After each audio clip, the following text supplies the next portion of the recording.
Okay, hello everybody. Welcome to the interview with son of a bitch. There's nobody watching yet, but hopefully I get some people in here.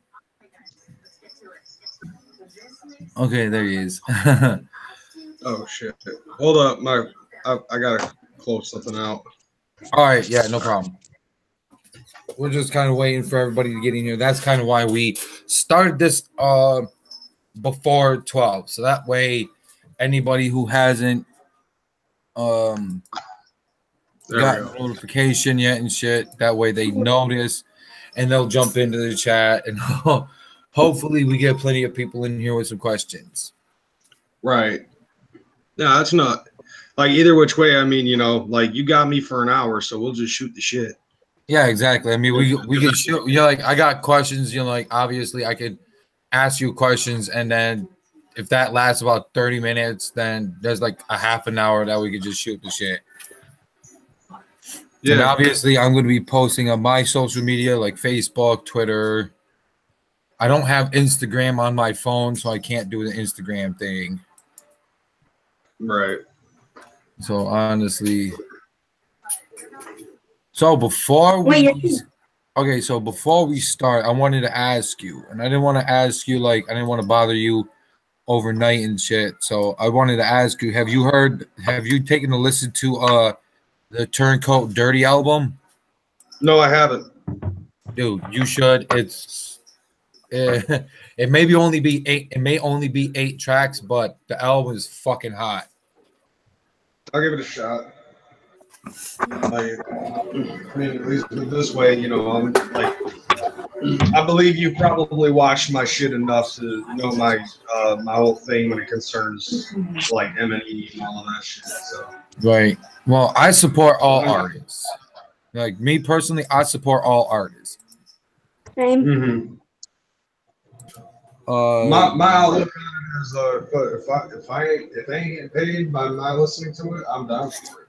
Like as of this point, because I know that, like I've explained it. If you need me to, I'll explain it again. Oh man, I'm not gonna get my charger until Sunday. All right. Okay, just to let you know, I'm just gonna call you McKormik. It kind of like just saves time instead of having the full name. I'll either call you Kreyz or McKormik. I mean, pretty sure usually people just go by Kreyz. So I mean, either which way is fine.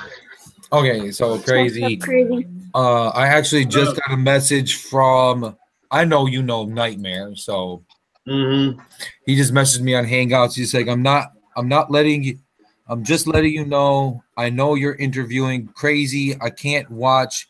And if a account come in, it's not me. All right. So obviously there have been people that have been creating fake accounts under other very popular YouTubers, and they have been. Welcome to the chat, Ryan J91. Also welcome Alistair Black. Alistair Black is one of my moderators. On my channel, I have probably better part of 40 people as moderators. Okay. But, yeah. What the fuck is something? I got all my questions. These are actually questions, like I said. I did interview Mr. Licks once already, but it was a private interview because things weren't going too well for Hangouts with him, so I had to do it one-on-one. Right. So there are going to be some questions that I obviously have written down that I'm not going to ask because they were pertaining to him only. Okay, maybe there was just one. But every other question will be asked. Then, like I did with him, I just started having to randomly think of random questions and shit. Right. I just took a couple of caffeine pills because I don't have no coffee. So secondary to that is a caffeine pill. So I got my drink, so I'm in the good. That all I've got is water. So yeah, it's fine, man. All right. So we still got 4 more minutes. We could just sit here and like obviously just talk and shit. We'll let the chat fill up a little bit more. Yeah.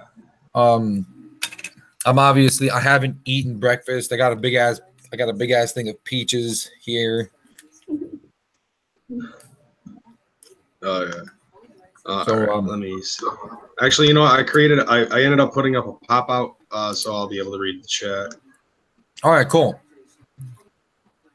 Yeah, so that works out just fine. Yeah, I also forgot that. Okay, another thing, McKormik, I don't live alone actually. I actually have partial epilepsy, so I actually live with my mother. So, and she's 64. She's gonna be 65 next month. But if you hear somebody in the background, that's just my mom in the background. Just letting you know now. Yeah, not a problem. Not a problem.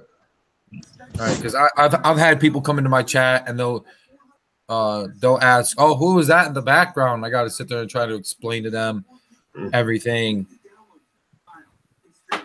and sometimes it's a pain in the ass. I understand completely, man. I understand. Okay. I actually. I'm glad I saved all these questions I have set off to the side because after my interview with, I don't know a lot of people who are familiar with, his name is Mikey Bones.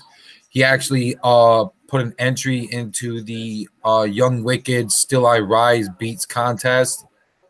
He was obviously not a winner or not the winner because Beastmaster was the automatic winner of that contest. I still find that to be a whole lot of bullshit. Because there were plenty of other people who could have won that, but he won it automatically because he's close friends with Twisted, which is bullshit. Mm-hmm. But I'm not going to get into that because if I did, I could go on for like 15, 20 minutes about that shit. It's unfair. But I actually tore the papers in half and then realized, oh, wait, fuck, I could use these for later interviews if I make any more.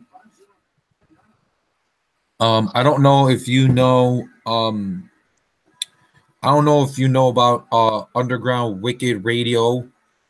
I've heard about it. Yeah, they're run by it's run by DJ Snickers. I actually am planning. I actually talked to him last night on the live chat, and he said that I asked him if I could get an interview with him. He said he was down for it. So I just gotta be able to set it up with him.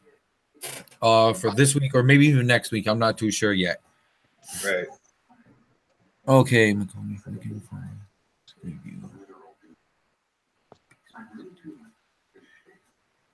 I'm sorry. I was mistaken. Not Beastmaster. It was Playboy the Beast. Yeah. And there's Danny in the chat. Yep. Yep. I told him and his girlfriend that I was doing this interview with you, and if they were going to be in the chat, that you got to play nice. All right. I'm trying to stay out of the drama and shit that there are a lot of other people that I know that are in drama or trying to create drama between me and them. And I told them that I'm trying to keep clean of that shit. I've washed my hands of it. I'm done with it. Right. I mean, you know, like me and Danny, you know, like we go back a long ways, but I think as of right now, there is that, you know, that mutual respect kind of thing, you know, and I think that YJC hashtag I created actually does help out a little bit. Right. All right. Honestly, my personal opinion. All right, it's 12 o'clock, but I'm gonna put my personal opinion out before we officially start this. My personal opinion on. I like the concept, the idea that you did for the YouTube Juggalo community. The things I don't like are that certain unsaid parties that are not going to be mentioned are starting up crews and teams on the in the Juggalo community for YouTube. It's a dumb idea. I hate it. I actually threw this idea. It's not really an idea. It's like whatever happened to just being a family. I mean, that's what a juggalo is. We're juggalos, we're juggalettes, we're family. That's it. Mm-hmm. I mean, there shouldn't be this bullshit where you start up like a little team or a crew on your YouTube thing and that's it. That's my opinion. I've put it out there. I've said my piece. Let's get this motherfucker underway. All right, I'm ready. All right. Gonna start off with basic questions. Okay. Basic questions. How long have you been a juggalo? Well, I mean that's the kind of question. Like everybody's got a different answer for that. Usually, Right. some people will say, "Oh, I've been down since because of the first time that they ever heard the music when they started really getting into it," or I've been a juggalo all my life because this is science and whatever. Right.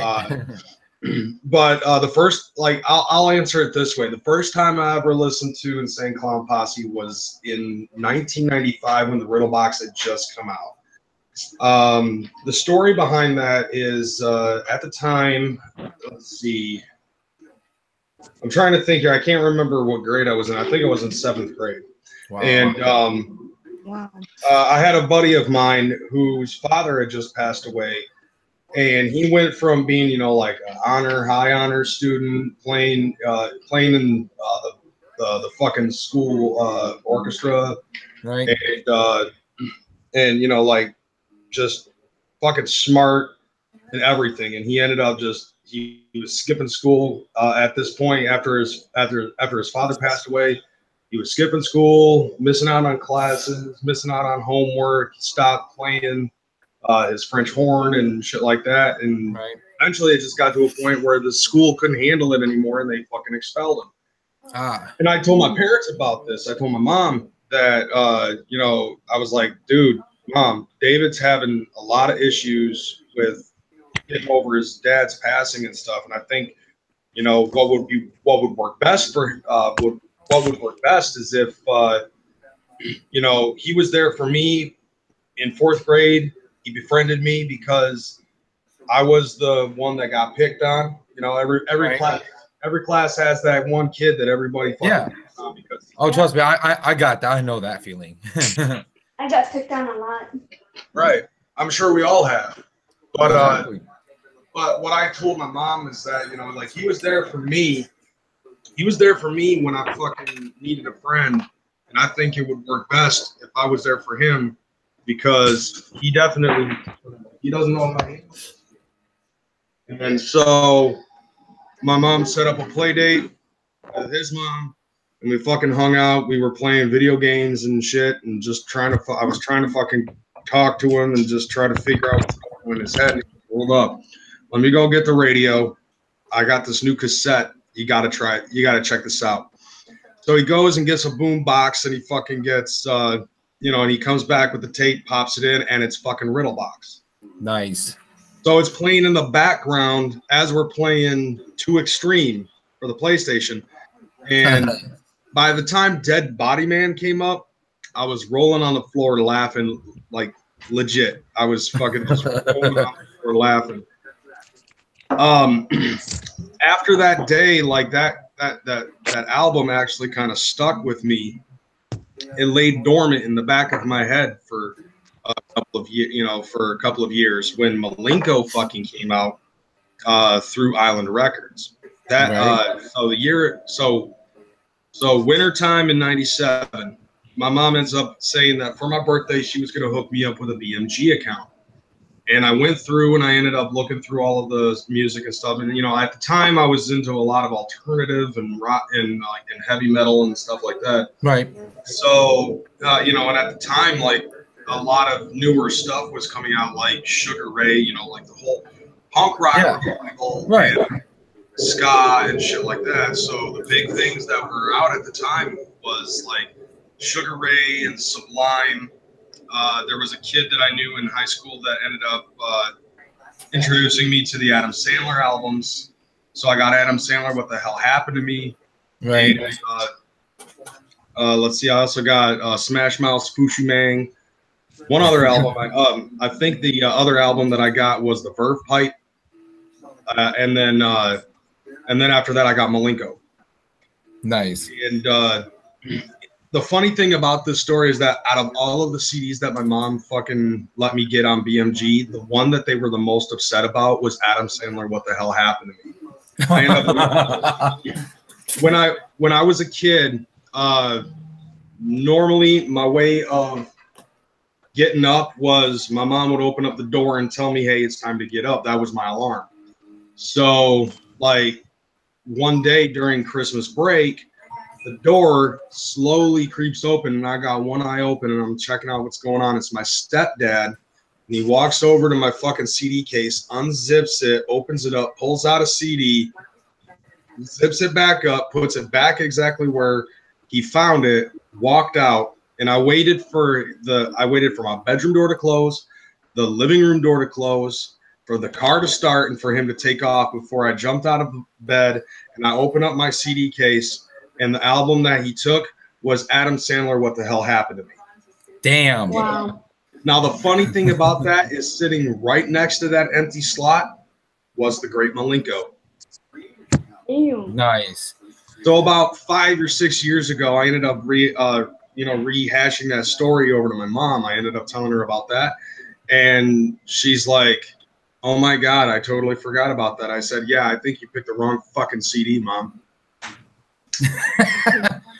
I'll just say this. Actually, my first album, I was in, like you, I was actually in 7th grade when I got into ICP. My older half brother had the Great Malenko, and I don't think he was really feeling it at the time. So he just gave it to me, and he was like, "Here you go, bro. You know, you have this. You know, it seems pretty okay, but I'm not too into it. I'm pretty sure you'll get into it."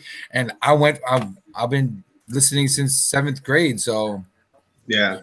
See, like going back to that story in 1995, the one thing that I did at recollecting, I ended up realizing that it wasn't necessarily me that needed to be helped or anything like that. It was him, and I didn't need to be there. He already had the album.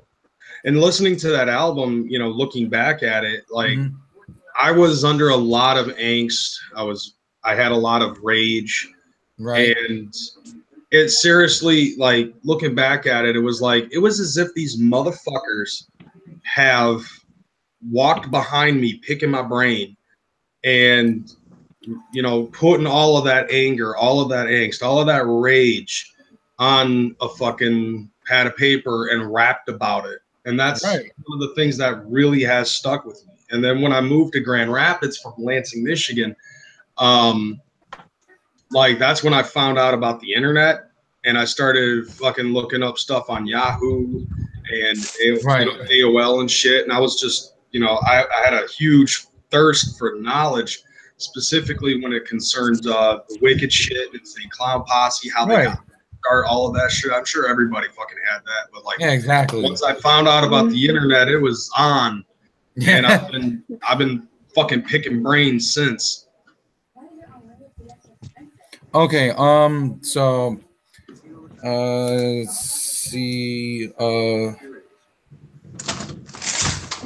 That's not a question I'm going to be asking, because that's more of the next question was going to be more of a question for like someone who's an artist, so like someone who actually raps and stuff. So I used to do that back in the day.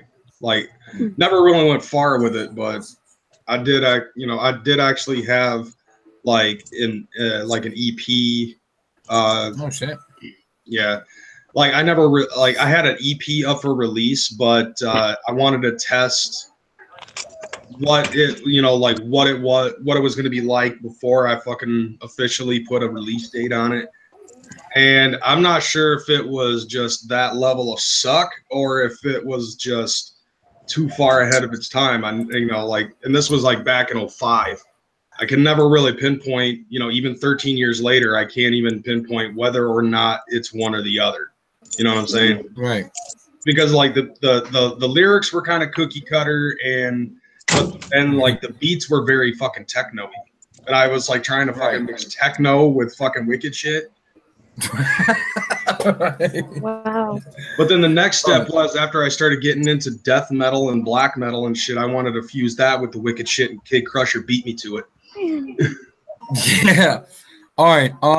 Okay. Next question I have is other than hip hop, what other types of music do you like to listen to? It varies depending. I mean, obviously, like I've got this fucking mohawk. That's one Yeah. thing that I'm into is, you know, I do like I did become a huge fan of like new punk revival. Growing up, you know, I used to worship fucking Green Day. Over the year, you know, Green like Day's still alive, no matter what. uh Shit, I've I been a don't fan know, of Green dude. Day Like since you their can't first album necessarily came out. compare 21st Century Breakdown to Dookie and Kerplunk and 1039 Smooth Out Slappy Hours. You know, Right. like, and I listen to those. I listen to those Lookout record albums before fucking what was it? Before Nimrod was out, because like those were like the hardcore dedicated fan base albums. It was like 1039 Smooth Out Slappy Hours was like a compilation of like 4 or 5 different EPs. Mhm. And my cousin actually ended up getting me into listening to Green Day. She listens to a lot of stuff too, and a lot of the stuff that I listen to is the same shit she does.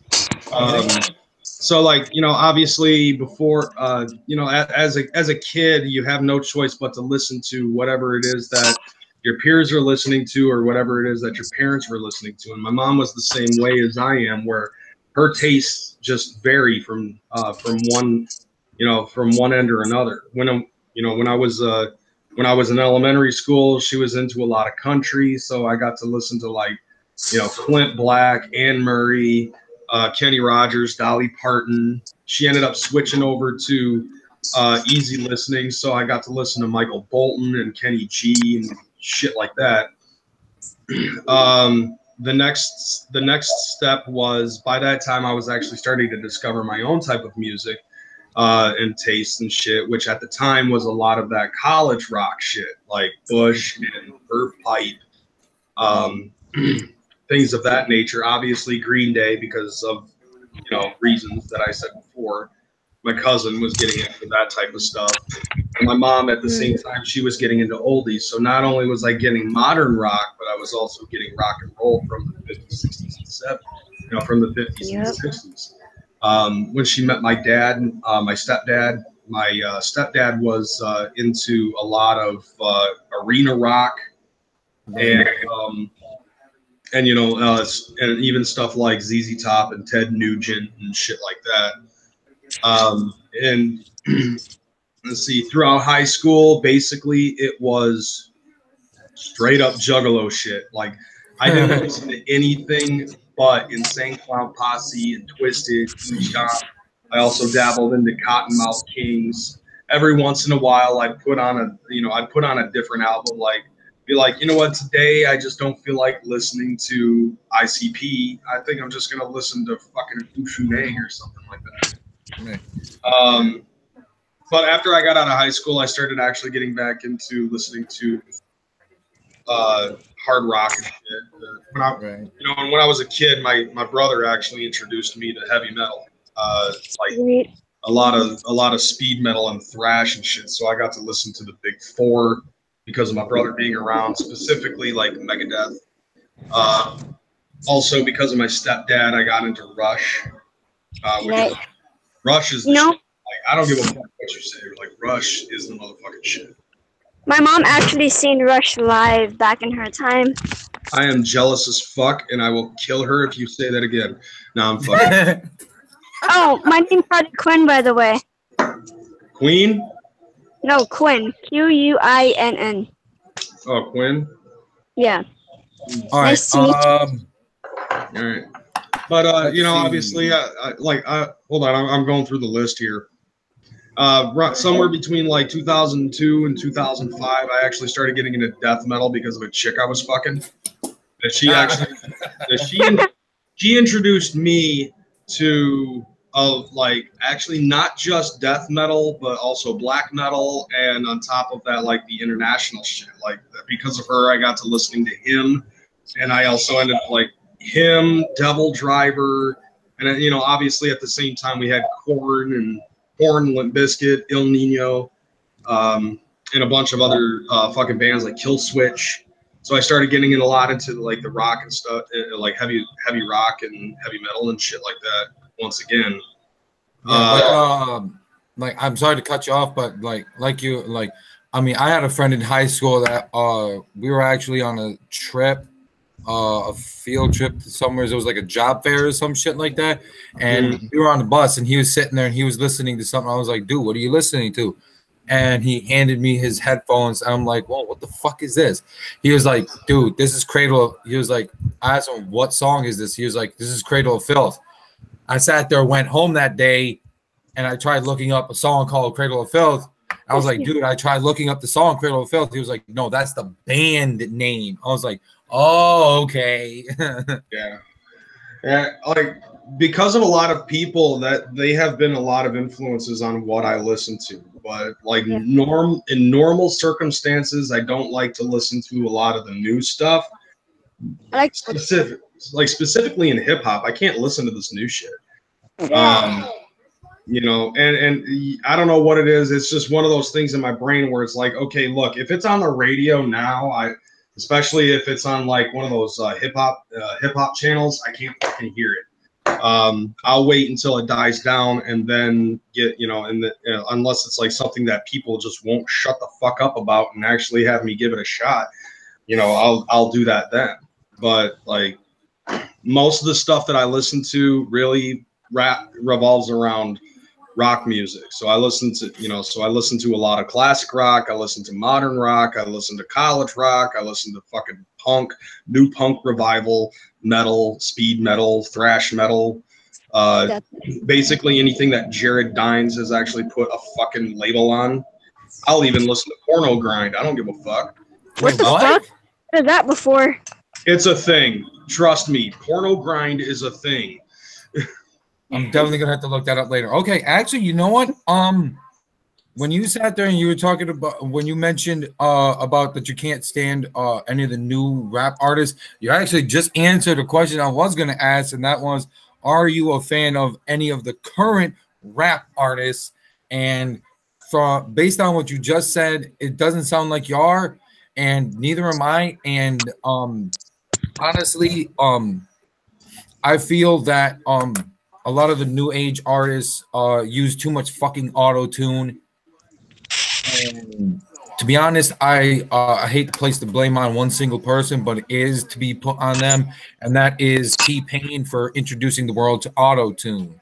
The auto-tune, like I can deal with auto-tune, but it's like the thing about the newer form of hip hop, okay, like even Hobson has pointed it out, where everybody mixes auto-tune and reverb, but that's not, and then mumbles the shit out of everything. But the problem that I really have behind hip hop nowadays is the lyricism, because come on, I grew up listening to fucking Regulators and shit. I listened to a lot of gangster rap back in the day. Even Tupac Shakur ended up having fucking songs where it actually meant something and it wasn't just gangsta shit. I mean, take a look at like, you know, like Dear Mama and Brenda Had a Baby, shit like that. Right. You know, Biggie back in the day, like his first album, Ready to Die, was all about that gangsta shit. And then he got money because of that shit. And then when he came out with Life After Death, it was about the shit after he got popular. And like that is something that I can understand, and that is something that I can respect. But when it sounds like you're fucking rapping with a microphone underwater, it becomes a fucking problem to me, especially if like it seems as if there are a lot of rappers out nowadays that seem to have it sounds like Christopher Walken in lyricism. Like if you don't know what I'm talking about, I'm gonna explain it like this. Like he has a lot of disconnected thoughts. Like if you were to walk up to Christopher Walken and say, "Hey, it's Christopher Walken. How you doing, sir?" He'll go, "Frankenstein does not scare me." Okay. Right. Google are fast and they dot. You know, like, okay, what does this have to do with me saying hello to you? It's basically the same thing with today's modern hip hop. The closest thing to mainstream hip hop that I can actually get down with right now. I've been down with tech since like 2001. You know, in between fucking Absolute Power and Ever Ready. and I've been listening to him since. Like, I've kind of fell off a little bit, so I didn't get to listen to all of Special Effects. I haven't listened to Killer, but I jumped back onto it when like something else came out. Like after all 6s and 7s, I kind of got into other shit, and then I jumped back on with something else, and I've listened to Planet. And Tech is a fucking beast. I love, you know, like I don't want to make it seem like, oh yeah, like that's the end all be all. But it's just, you know, and I'm sure that there's other artists that are out there that are considerably similar, but like, you know, like Kendrick Lamar can be something, you know, it can be something that I can enjoy unless I'm on stage.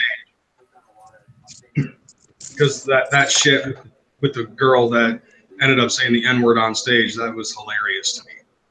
Oh, yeah. But like a lot of rappers nowadays, they seem to have a lot of disconnected thought, and it's, you know, like when you're fucking freestyling somebody, and once you hit the phrase "I don't give a fuck," you've already fucking lost your credibility. It's the same thing with these guys, except they're talking about pussy or getting their dick sucked or something to that effect. It just, you know, like once I hear that trigger, it fucking makes me lose interest, and I have there's like no turning back from there on out. Like, no, you just didn't give a fuck yourself. Right. Okay. Let's see. Can't ask that one because that's music related. I'm sort of in and out of. Okay. All right. A big question. How did you get into YouTubing? Like, what kind of put you into wanting to start a channel and make content on your channel for the YouTube community? Okay. So like a lot of other people, you know, I did start off just mainly as a commenter, and I did that on my free time. At the time I was married and didn't have internet access at home, but I was working as a teller at a cash store, which we obviously have to work with computers. And even though my boss suggested not to be on stuff like Facebook or YouTube where it has flash and the cookies would actually slow down the computer, I did it anyways. And I did it on my downtime and whenever he wasn't around, because he'd leave at 5 o'clock and it was free roam from there. So I started Googling, I started doing searches on YouTube for Juggalo shit, and I came across like two main figures at the time, which ended up being Elliot 419, the Boy Blue. So, you know, Elliot 419, I actually really liked what he did, because like he would just grab a microphone, and as shitty quality as the microphone was, it was like one of those, you know, standard stick fucking microphones that you would. Yeah, I know what you're talking about. And then, you know, and then he'd have like a shitty camera, like probably rocking something less than 8-bit Nintendo quality. And he would just sit there for 10 minutes and tear somebody apart, talking about their video, what they had said, and just be like, no, you're stupid and this is why. And I was like, that's fucking dope. But, you know, like at first it was kind of along the lines of like, I don't know, if I can get a hold of a fucking camera, then I want to try to make a video. And basically my first video on my original channel, which is now shut down, was kind of just like an introductory video. But the introductory video ended up just being me explaining, I just want to make videos, and I want to, you know, like I want to try to be informative or something like that, maybe talk a little bit about my life and shit like that, you know, just to basically introducing myself as a blogger. Because like I've always felt that in one way, shape, or form, and this has been me my whole fucking life, in one way, shape, or form, I want to be an entertainer, and YouTube tended to be a more fitting thing because it's private. When you're recording, you don't have an audience, there's no expectations, and it just seemed like a lot of fun. And I saw a small Juggalo community there. At the time, it was very small. Like it took me back to when I was in high school and knew nobody in Grand Rapids, didn't know anything about the Juggalo community and shit like that. So YouTube was really just a brand new territory, start fresh kind of shit. Because even then, like I knew some juggalos, but every juggalo that I knew was like there was probably like maybe 5 juggalos in my own hometown that I knew about or even interacted with, and then everybody else was either from Detroit or from Lansing. And then being on, and I was like, I want to expand my know-how on juggalo communities in different regions, and I started interacting with other people in comments. And when I started making videos, the next thing that I saw, I know I'm boring, but the next thing I saw was doing searches on juggalo shit. I came across this video from some asshole who ended up having this video called How to Beat Up a Juggalo. And all it was him fucking, like, he'd do like a short spurt of shadow boxing. And then he was like, and then maybe I'd do this, and he'd like put his knee up or something like that. Like, yeah, like I'd knee him in the face. And I'm like, dude, what the fuck are you on? You are stupid. And, and there was like, at the time, when I first made a video, it was actually, it was very just straight to the point and very blunt. So instead of me having to draw out shit and make an explanation, be like, okay, here's da da da da da da da da da da, and then whip out a fucking bulletin board for reasons. Or some shit like that. Like it just ended up being like, okay, maybe a 3.5 minute video, and it was just every time it would be like a fade to something, to something else, and it would be just very quick spots. But eventually, I just started trying to be a little bit more creative, and I ended up making an NWO parody where I was doing kind of like a promo shoot against. This Juggalo hater group called the Tulsa Anti-Juggalo League. Right. And to my surprise, those assholes actually ended up getting in contact with me saying that they wanted to do like a one-on-one Q&A with a Juggalo. And I was like, at the time, I didn't realize it. I realize now that the whole thing was fucking kayfabe. But, like I thought that what they were doing was fucking real. Like they were shooting on Juggalos. Because one of the guys in the group, Cast Iron Cuthern, he was actually a professional wrestler. So like he was supposed to be kind of like his gimmick was like he's supposed to be socialist or Marxist and very anti-juggalo. So like him and a group of a clique of dudes were like all anti-juggalo on YouTube, and then they'd even talk shit to juggalos like when they were wrestling in like IWA or some shit. Right. And it just kind of snowballed from there. Okay. So after the course of like the last 10 years probably, I've just been tweaking everything that I fucking do when it concerns what I do on YouTube, and it ended up also introducing roast videos and just basically, I mean, even back in like 2012, I'm sure Danny could probably tell you.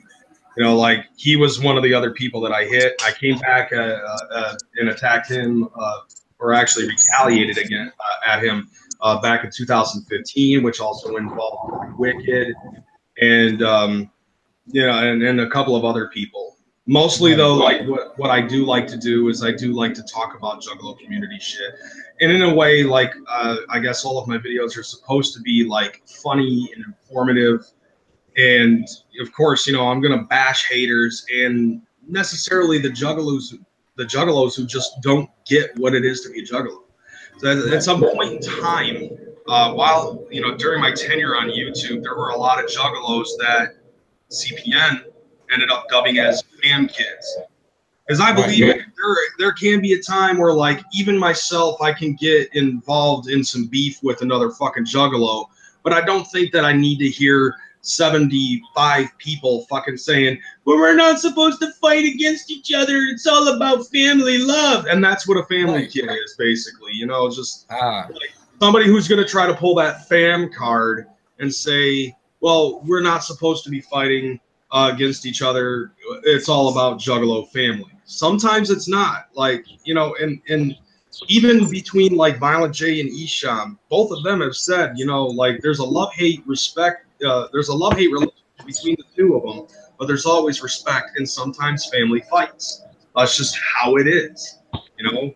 And sometimes it can be because of a fucking situation where, like, not necessarily like your opinion differs from mine. Like a lot of things happen like that on Facebook and Twitter nowadays, but it's just basically like, okay, I could see somebody getting the wrong impression on what to do with this other person, and this other person is being attacked. So since that's my fucking boy, I'm going to make a video about them.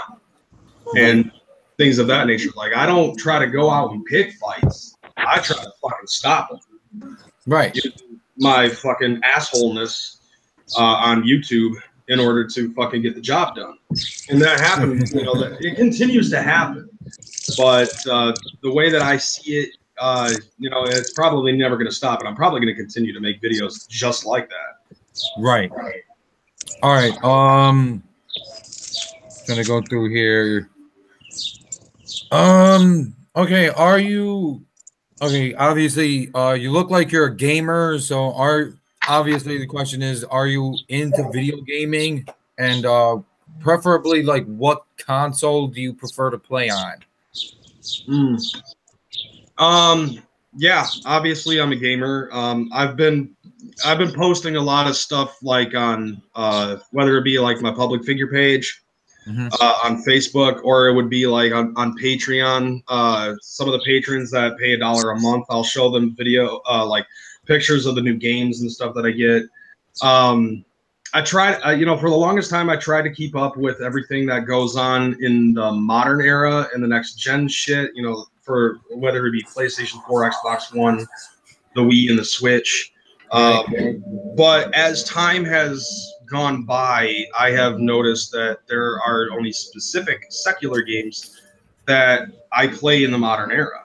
And then once again, it also goes back to the same thing with my, you know, with my taste in music, where it's like, okay, I can't deal with this because this is too fresh in my mind, which is probably why you won't see me playing Fortnite for another 5 years. But lately, I've been getting into a lot of old retro games, so like Nintendo, Super Nintendo, Sega Genesis. Because honestly, in my opinion, I prefer, you know, like, I don't mind the new gen consoles because of the graphics, but if honestly, I like some of the older stuff because back then it was simpler. It was just a cartridge. You didn't have a disc. You didn't have to sit there and buy cleaner and clean a disc off to get it to work. Back then, it was just, you know, like, all you had to do was blow into the cartridge, put it in the game system. If it didn't work, fuck it, didn't work. Right. I mean, you know, if you've got like 80 carts, which I probably do by now, you know, there's always going to be a different game that you can play. It's like, okay, look, if I can't play Super Mario 2, I still got Final Fantasy. But one thing though that I have actually come up and realized is that the reason why I don't like to play a lot of the current gen games is because the video gaming companies, in my view, have totally lost focus on what makes a good game. And I think that a lot of other YouTubers that do game, a lot of gaming YouTube, a lot of gaming creators here on YouTube have also lost that as well. Like, yeah, I got bored watching PewDiePie playing fucking bullshit Steam games. I don't even like PewDiePie. Don't even get me started on him. Like, so I unsubbed to PewDiePie. Like, I stopped watching PewDiePie because I got tired of him playing these retarded ass fucking games that he would just come across on Steam. And when it concerns a lot of the next gen console games, all of them tend to revolve solely around online capabilities. So it's like, okay, like, not everybody wants to fucking play Call of Duty to play against other people. What about the, you know, and that's one thing that actually upset me about the new Friday the 13th game. I guess it's not new anymore, but still, like, that's the one thing that pissed me off the most about Friday the 13th is that it's only online play. And the fact that the shit would be, you know, would have a campaign mode or a single player mode. Right. Being a DLC or something like that, that pissed me off. I'm like, no, I'm not going to fucking deal with that. Fuck that shit. So I haven't bought Friday the 13th. I know it's a good game. I've been hearing a lot of it from a lot of other juggalos that they really enjoy playing the online play. But I have Dead by Daylight. It's pretty awesome. But I can't fucking play Friday the 13th if it's just online mode.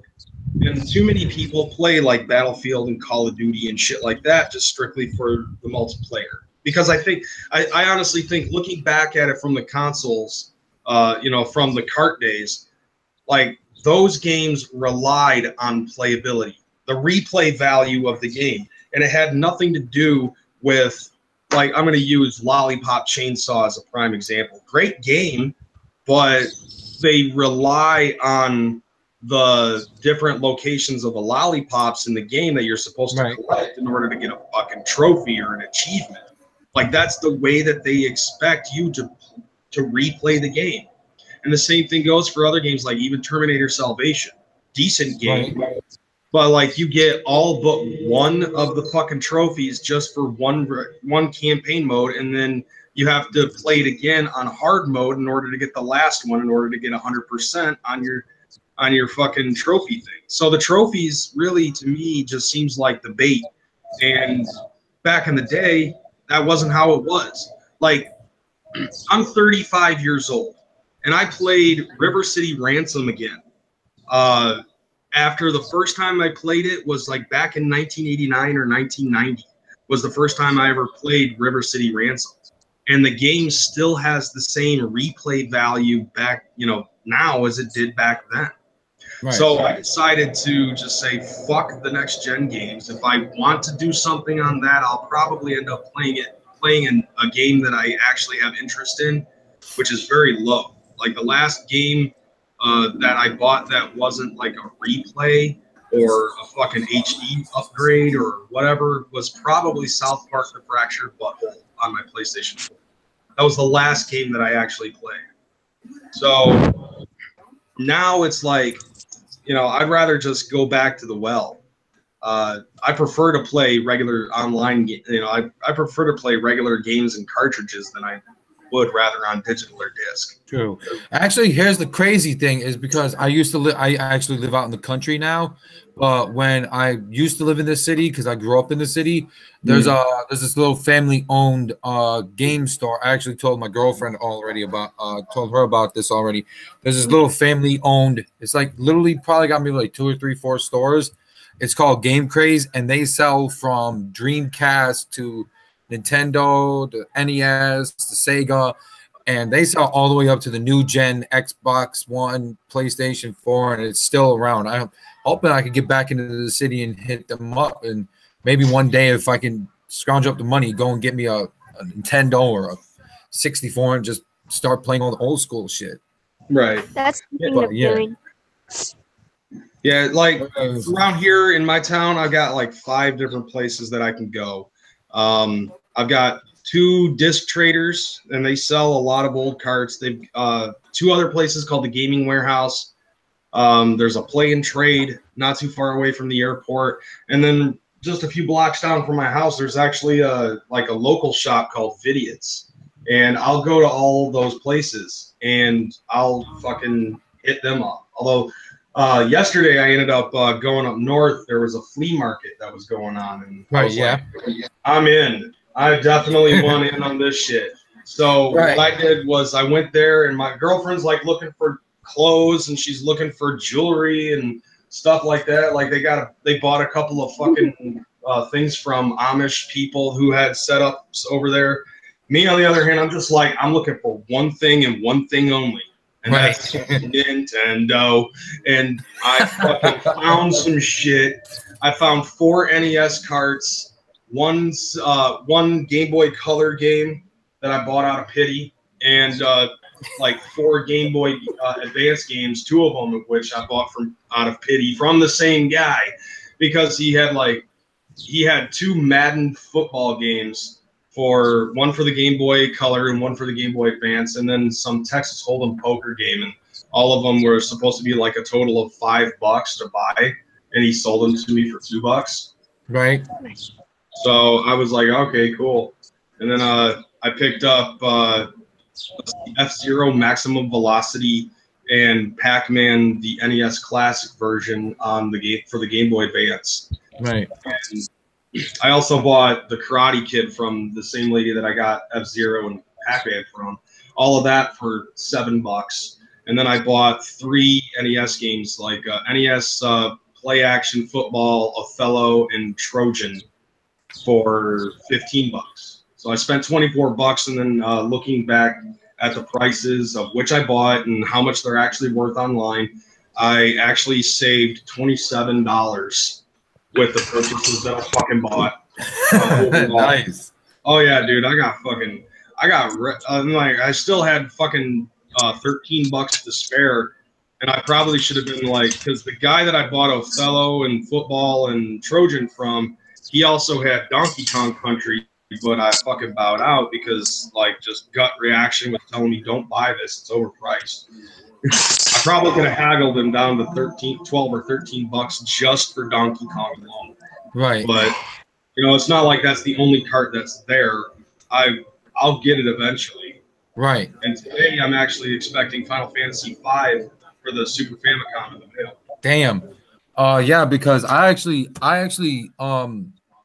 still own some old games. Like I own one 64 game Hot Wheels Turbo Racing. That was my shit back in the day. And then I actually have games in here for the PlayStation 2. Like I own the original Devil May Cry 2, Devil May Cry 3, Dragon Ball Z, Budokai Tenkaichi 1 and 2, Gran Turismo 4, which I really didn't like playing. I just wanted to own it just to say fuck it, I own it. But it's always the old stuff that's the best stuff. I mean, I watch this one guy on here. His name is the Angry Video Game Nerd. And James Rolfe from Cinemassacre. Yeah, I know about that guy. I watch him too. Yeah, I love watching his shit because the way he rages out about all those games is ridiculous. Yeah. It can take you from a shitty mood into a really good mood real fast. Yeah, him and Pat the NES Punk is practically the first 2 guys that came to mind when I saw Karate Kid for the regular NES. I'm like, Pat the NES Punk seems to have a positive outlook on it, and the Angry Video Game Nerd just completely fucking hates it. Yeah, so right. It's gonna be interesting when I live stream gameplay for that. You're probably gonna see me rage. All right. Let's see. Questions. All right. Fuck it. Next question. These are obviously this is coming up to an hour, but I'm pretty sure this interview is going to wind up going over an hour, and I'm pretty sure you have either nothing better to do or I don't know. No, I got time. All right. So my next question is, okay, obviously you're into games, you're into a lot of multitude of shit. So I'm obviously gonna know that you're into watching movies. What kind of movie you like? What kind of movie genres do you like? You like horror, sci-fi, action, shit like that? Porn's not a movie genre. Nope.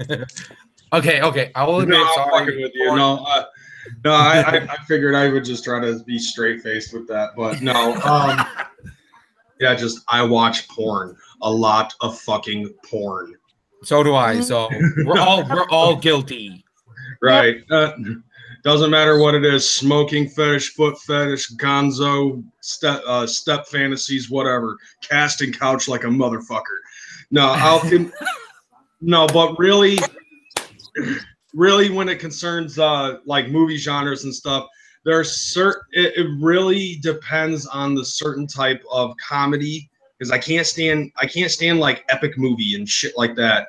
Scary Movie 1 and 2 was fine, and then after it went out of control, I'm like, fuck no. This is why Allison Halligan can't get a fucking job anymore, because she did Date Movie. You know, and then epic movie, superhero movie, like those movies piss me off. But like certain comedies and stuff, and I have certain actors that I actually like to watch. You know, I do like Seth Rogen because I look a lot like him apparently. Oh, I get that a lot. Be like, I mean, I won't say anything because, you know, honestly, I haven't seen Seth Rogen lately, so. No, for real. Like there was like in one of my videos, I remember seeing when I did a review on Gmo's, you know, pull your resume. Like I actually saw a commenter ask, "Why is Seth Rogen so angry?" I thought it was fucking hilarious. I mean, like you, I'm picky about comedy. I mean, unless I know it's going to make me fucking laugh, I won't watch it. Like, because when I first started my YouTube channel, last year or the year before that, I actually based my whole channel just on doing movie reviews. So the majority of my videos are movie reviews. Okay. So, like, I mean, like, I guess it really depends on what kind of movie it's going to be, who's going to be in it. You know, there's a lot of ins and outs. I had you know, and then there's also stuff that I just come across, like, and I'll be like, okay, I like this person as an actor. I'd like to see what else he's going to get into. I've got to watch this because you know, I got to watch this because I've been hearing a lot about the Human Centipede.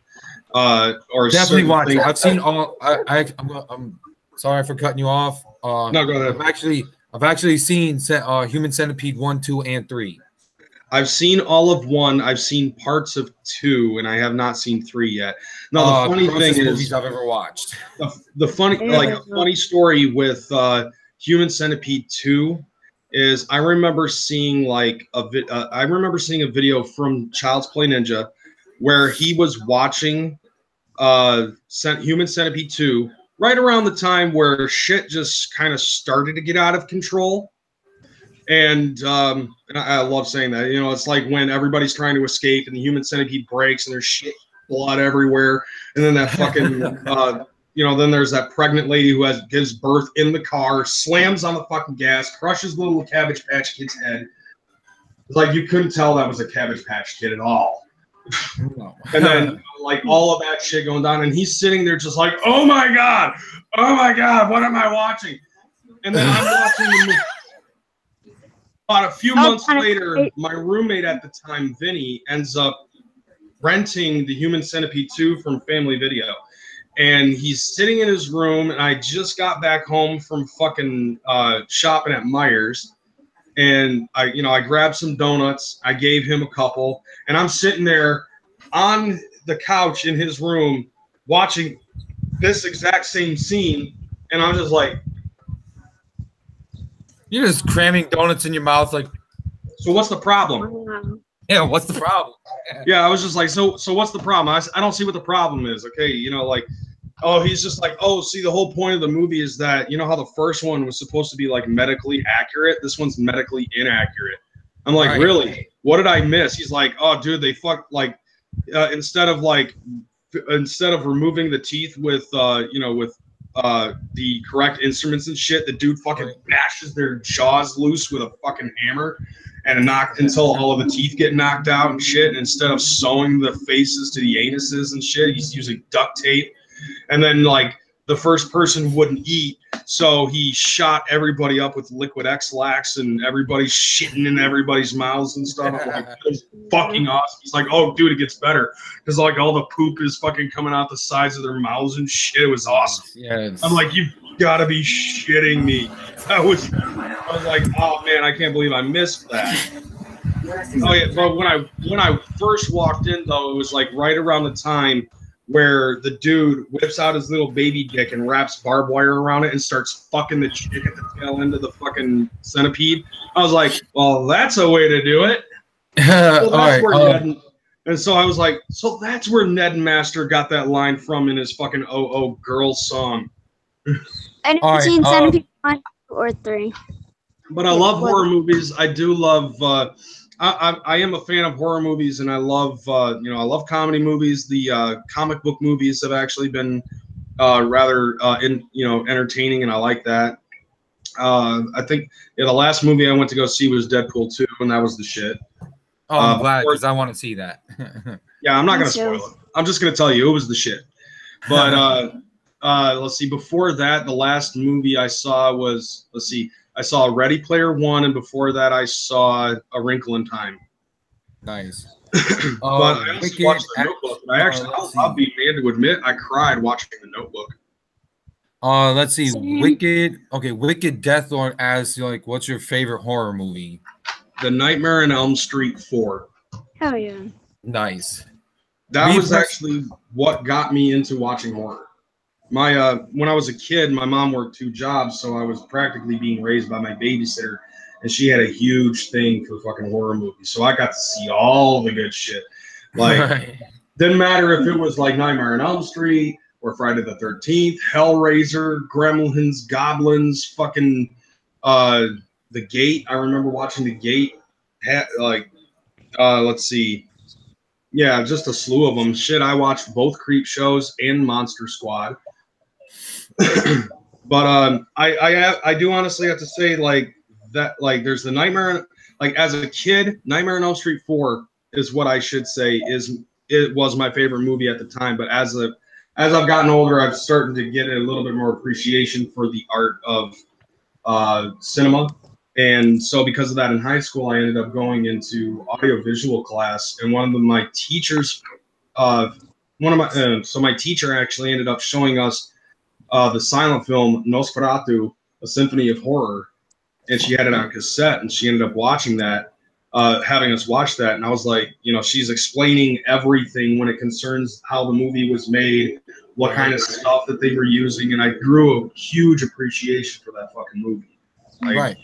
I actually do like watching that, and I have it on my phone digitally restored. Nice. Okay. Let's see. Honestly,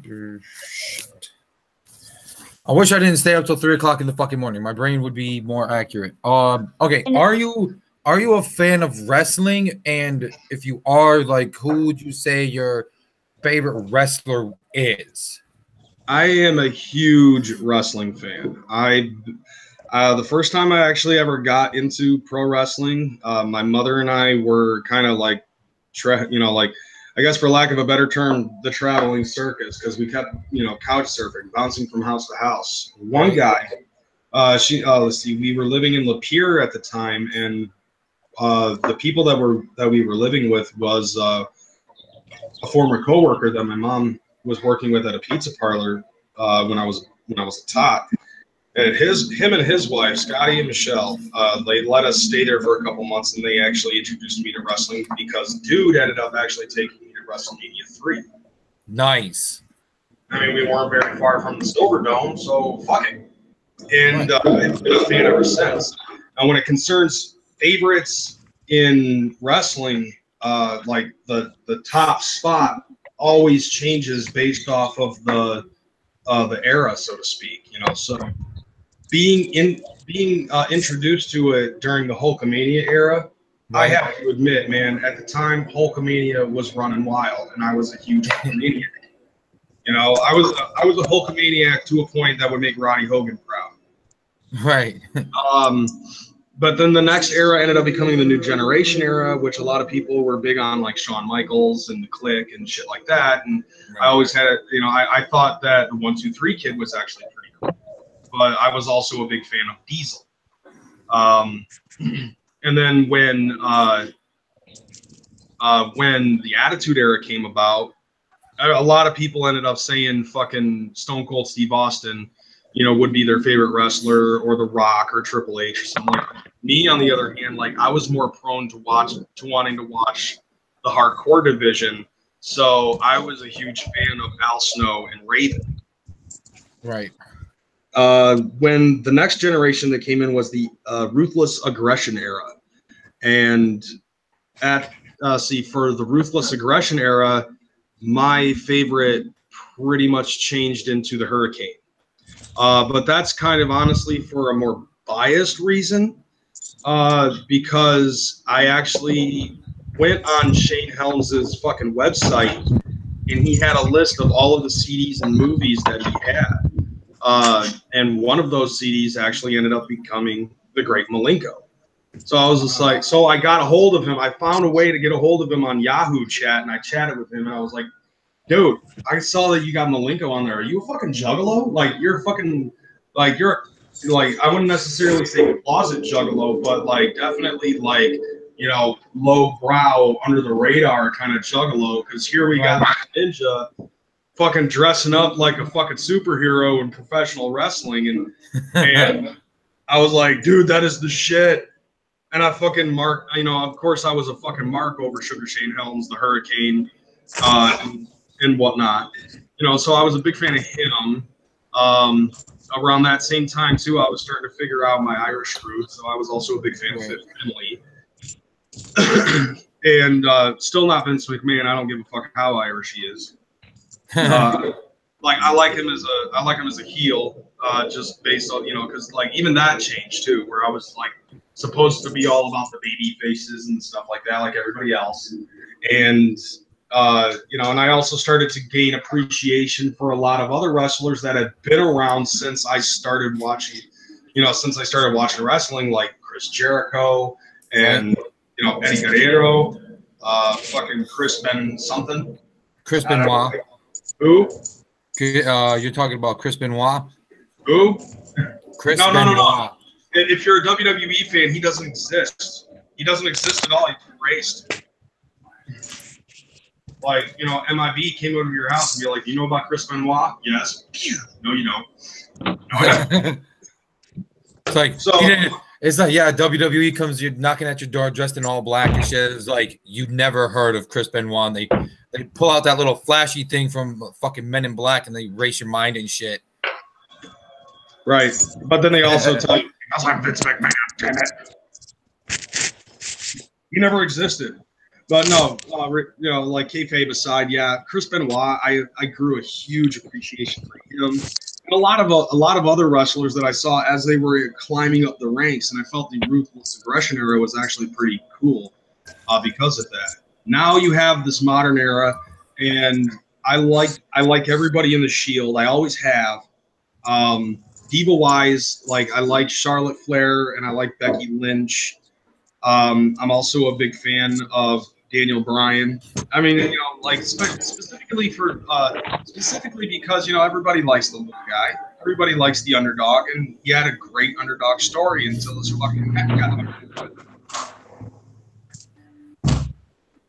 All right, but yeah, if I had to go through the generations of each timeline of wrestling, I'd have to say I got into it when it was Hulk Hogan as well.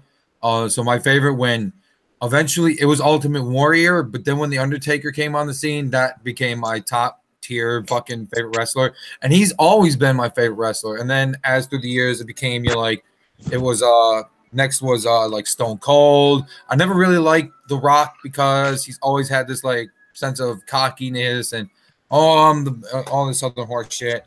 I'm not too sure about like he did have the ability to back that up.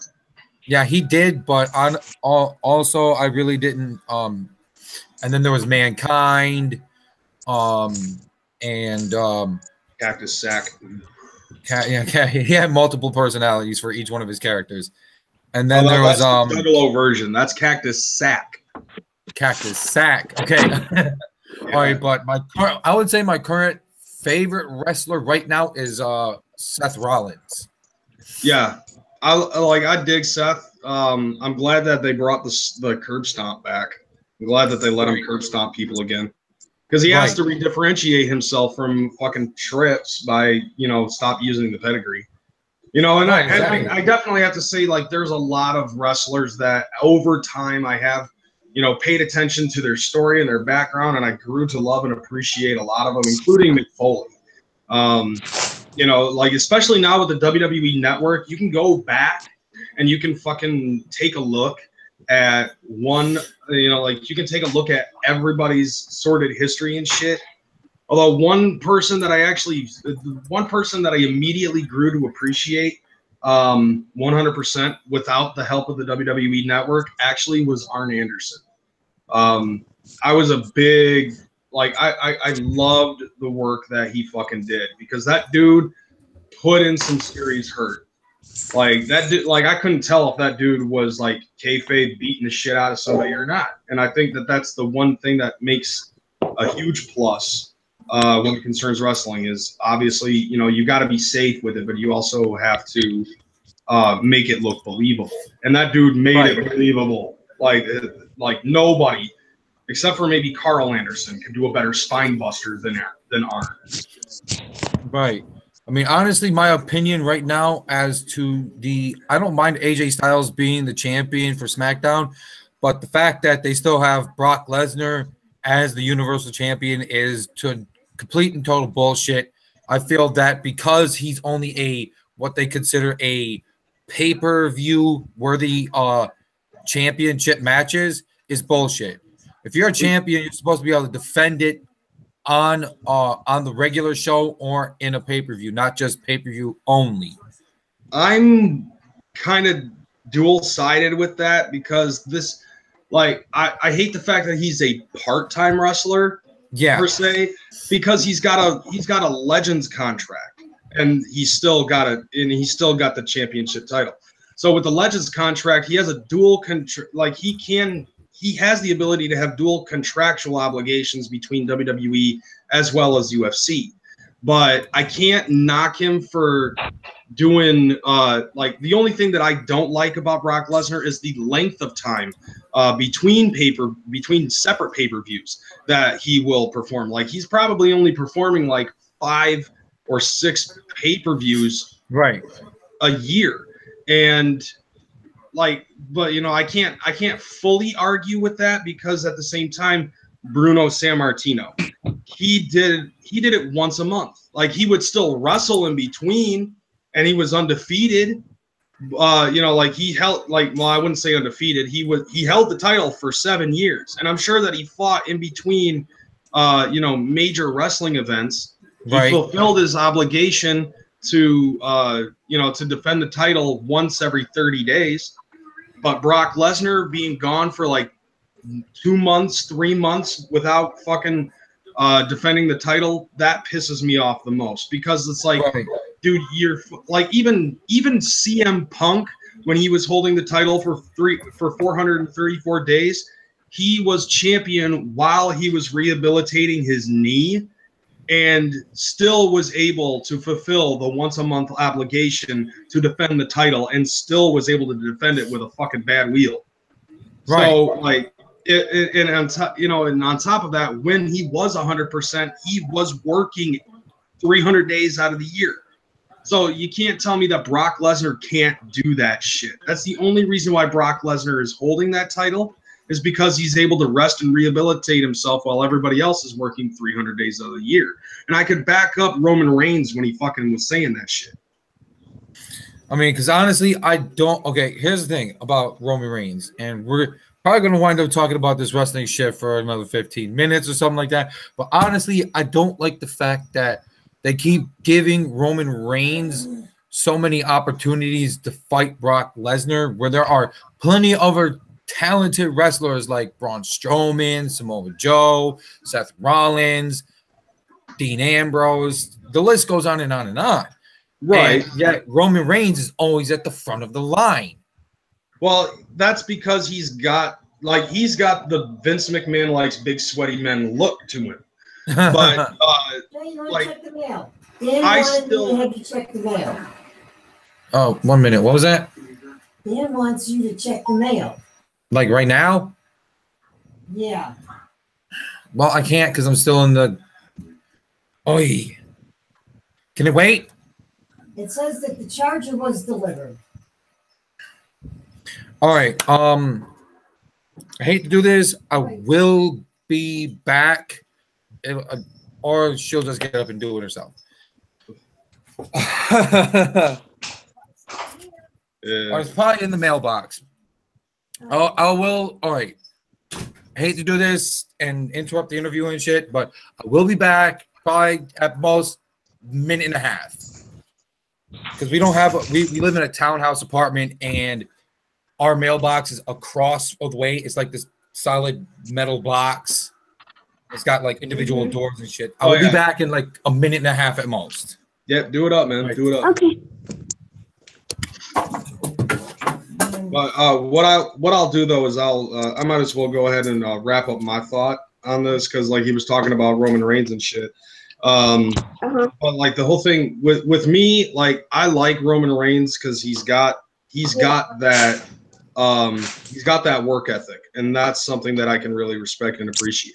I understand that, you know, like, that is Vince McMahon's golden boy, and that is what everybody, you know, that's why everybody doesn't like it. But at the same time, it seems to me that a lot of people that go to the shows and stuff like that, they tend to try to hijack the fucking show, because apparently that's the thing. Because they do feel that, you know, in a way, Vince McMahon and everybody in the back and Gorilla are actually fucking paying attention to what's going on, and they want their voices to be heard, and I understand that. But, like, to me, like, Roman Reigns has the work ethic, he has the fucking build, he has the body, he even has the fucking the mic skills. You know, I think it's mic skills that actually polished up a little bit. Still talking about Roman Reigns. Honestly, it feels like it's hotter than the devil's asshole outside. Well, for me, at least. It's like 79, and I feel like it's like 85. Right. Plus, it's like 89, but like 100 over here. Plus, I kind of like lightly jogged or dashed to the mailbox, so it's like, yeah, dude, you put in that work. It's honestly not easy for me because I weigh about 230 pounds. Hereditally, it's hereditary in my family that at an early age of like in your 30s, you start hitting like, you got knee problems, hip problems, lower back, shoulders. Right. And I'm only going to be 33 this year, and I've already got all this. So me, scoliosis. I've been having that all my life, and it sucks. So honestly, for me, running anywhere, like especially if like I'm gonna throw a hypothetical out there, like if I gotta run from the cops for some strange ass reason, like I'm not running nowhere. So they're gonna wind up catching my fat ass. Like I'm going down. There ain't no fighting. I could run for my about 5-10 minutes at most. They catch me, and that's like I'm not even gonna put up a fight. Just take me in. Huh? Yeah, let's hope that could work. Yeah, because my mom, she had foot surgery last month, and she's been in.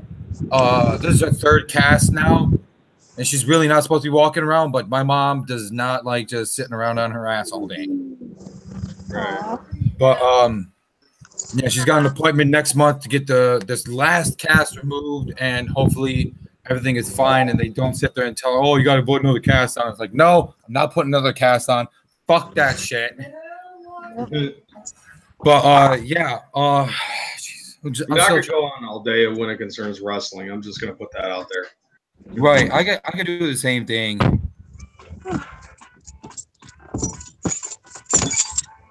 Let's see, what was this? I do not know. Sorry. Oh yeah. I'm not even going to get into CM Punk. He's trying to do his thing in the UFC. He's obviously not being very successful. I don't know if he's won any fights yet. He's only done one, and he's lost. So I just don't like the fact that it takes him like a year and a half to prepare for every fight. It's bullshit. Because a lot of people are sitting there is like, oh, we want CM Punk to come back. CM Punk, I will put it this way: CM Punk is never going back to the WWE. Him and the McMahons have a big gripe against each other. All right, if you're gonna get if you can't, babe, I'll call you later. You can call me later. Okay. All right, but thanks for being on the panel, everybody. That's my girlfriend, Harley Quinn. All right, but as to CM Punk, like I said, I'll wait until she gets off because it's the wind. She's in the middle of a fucking tornado and shit. Yeah, it sounds like she's in the middle of a tornado and shit. It's that Hurricane Diamonds right there. All right, babe. In the chat, babe. All right. All right. See ya. Nice meeting you. Nice meeting you. All right, but yeah, CM Punk. Sorry about that. Okay. Sure. All right, so okay, but like I said, CM Punk has gripes against the McMahon family because of the fact that he was so what you would consider disobedient to them, and the fact that he didn't like following the rules when he was with the WWE, and the fact that every week he'd come out and do his little pipe bomb segment, and he would sit there on the stage and he'd be like, this is the problem and that's the problem. They got rid of him because of that. You know, like they didn't like the fact that he was trying to point the shit out that was wrong with it. And that's the reason why he left, is because of that. Right. Although here's an interesting question for you. This might blow your mind. What do you think would happen first? CM Punk returning or Owen Hart going into the WWE Hall of Fame? Owen Hart going into the WWE Hall of Fame. I feel that would happen first. I see it the other way, because like time can heal wounds, but time can't heal that motherfucker getting killed by Vince McMahon. Time can heal fucking structural wounds like what happened between Punk and the WWE. You know, because there have been people who have come back from worse than that. Right. Like I bet you if Enzo Amore decided not to retire from wrestling, I bet you within another couple of months he could come back to the WWE. You know, right? You know, and that dude allegedly raped a chick, even though there was no proof of it that stuck.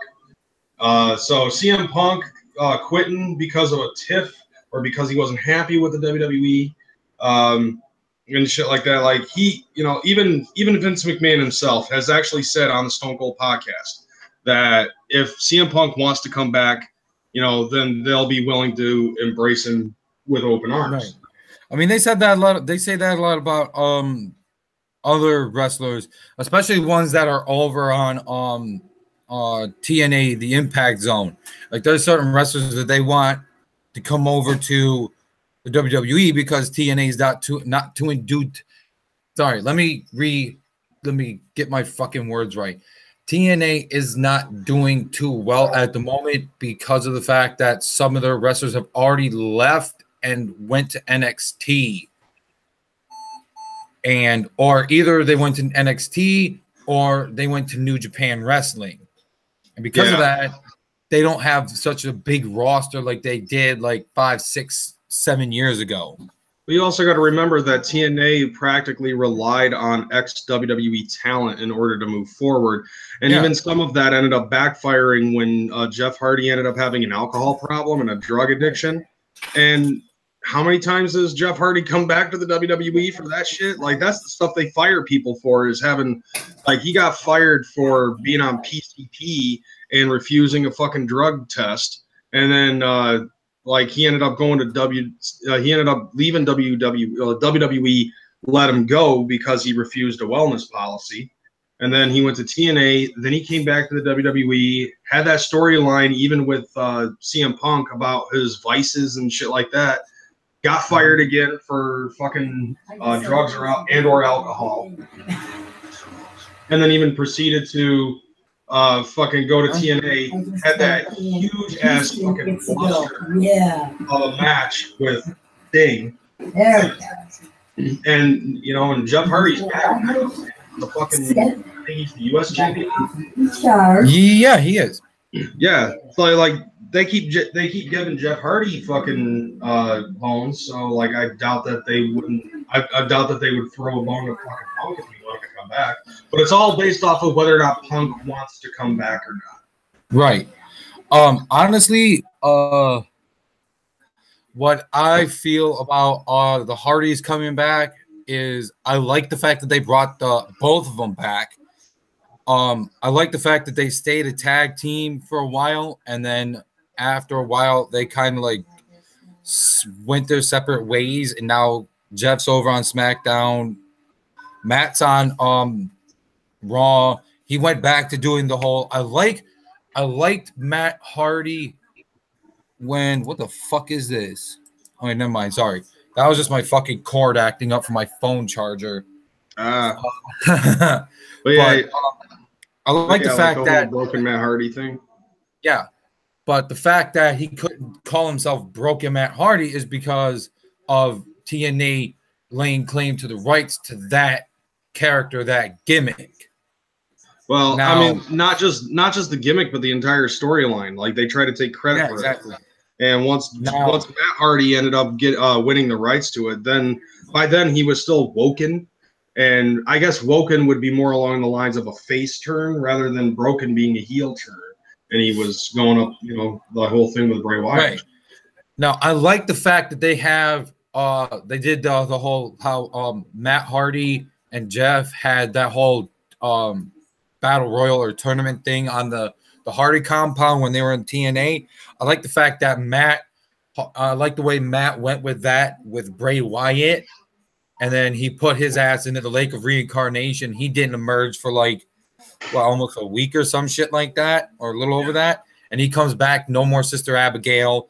Now he's another deity or some shit like that. But I like the fact that they're now the eater of world. The leader of worlds. I like the gimmick that they got going. Yeah, and honestly, I was kind of hoping. Sorry for cutting you off. I just wanted to finish this thought. I was kind of hoping that Jeff would have stayed on Raw, because eventually I would have liked to have seen Jeff bring out another persona, another character. I mean, not like Will-O-the-Wisp or the other goofy ass one that he did with the super big ass goggles and shit. It was the kind of hippie ass look. But I'd like to see him come up with another gimmick, and then they be like a whole team. But honestly, they feel that Jeff is doing good as a singles competitor, better than he was as a team player. Well, they know that he can do, they know that he can do both.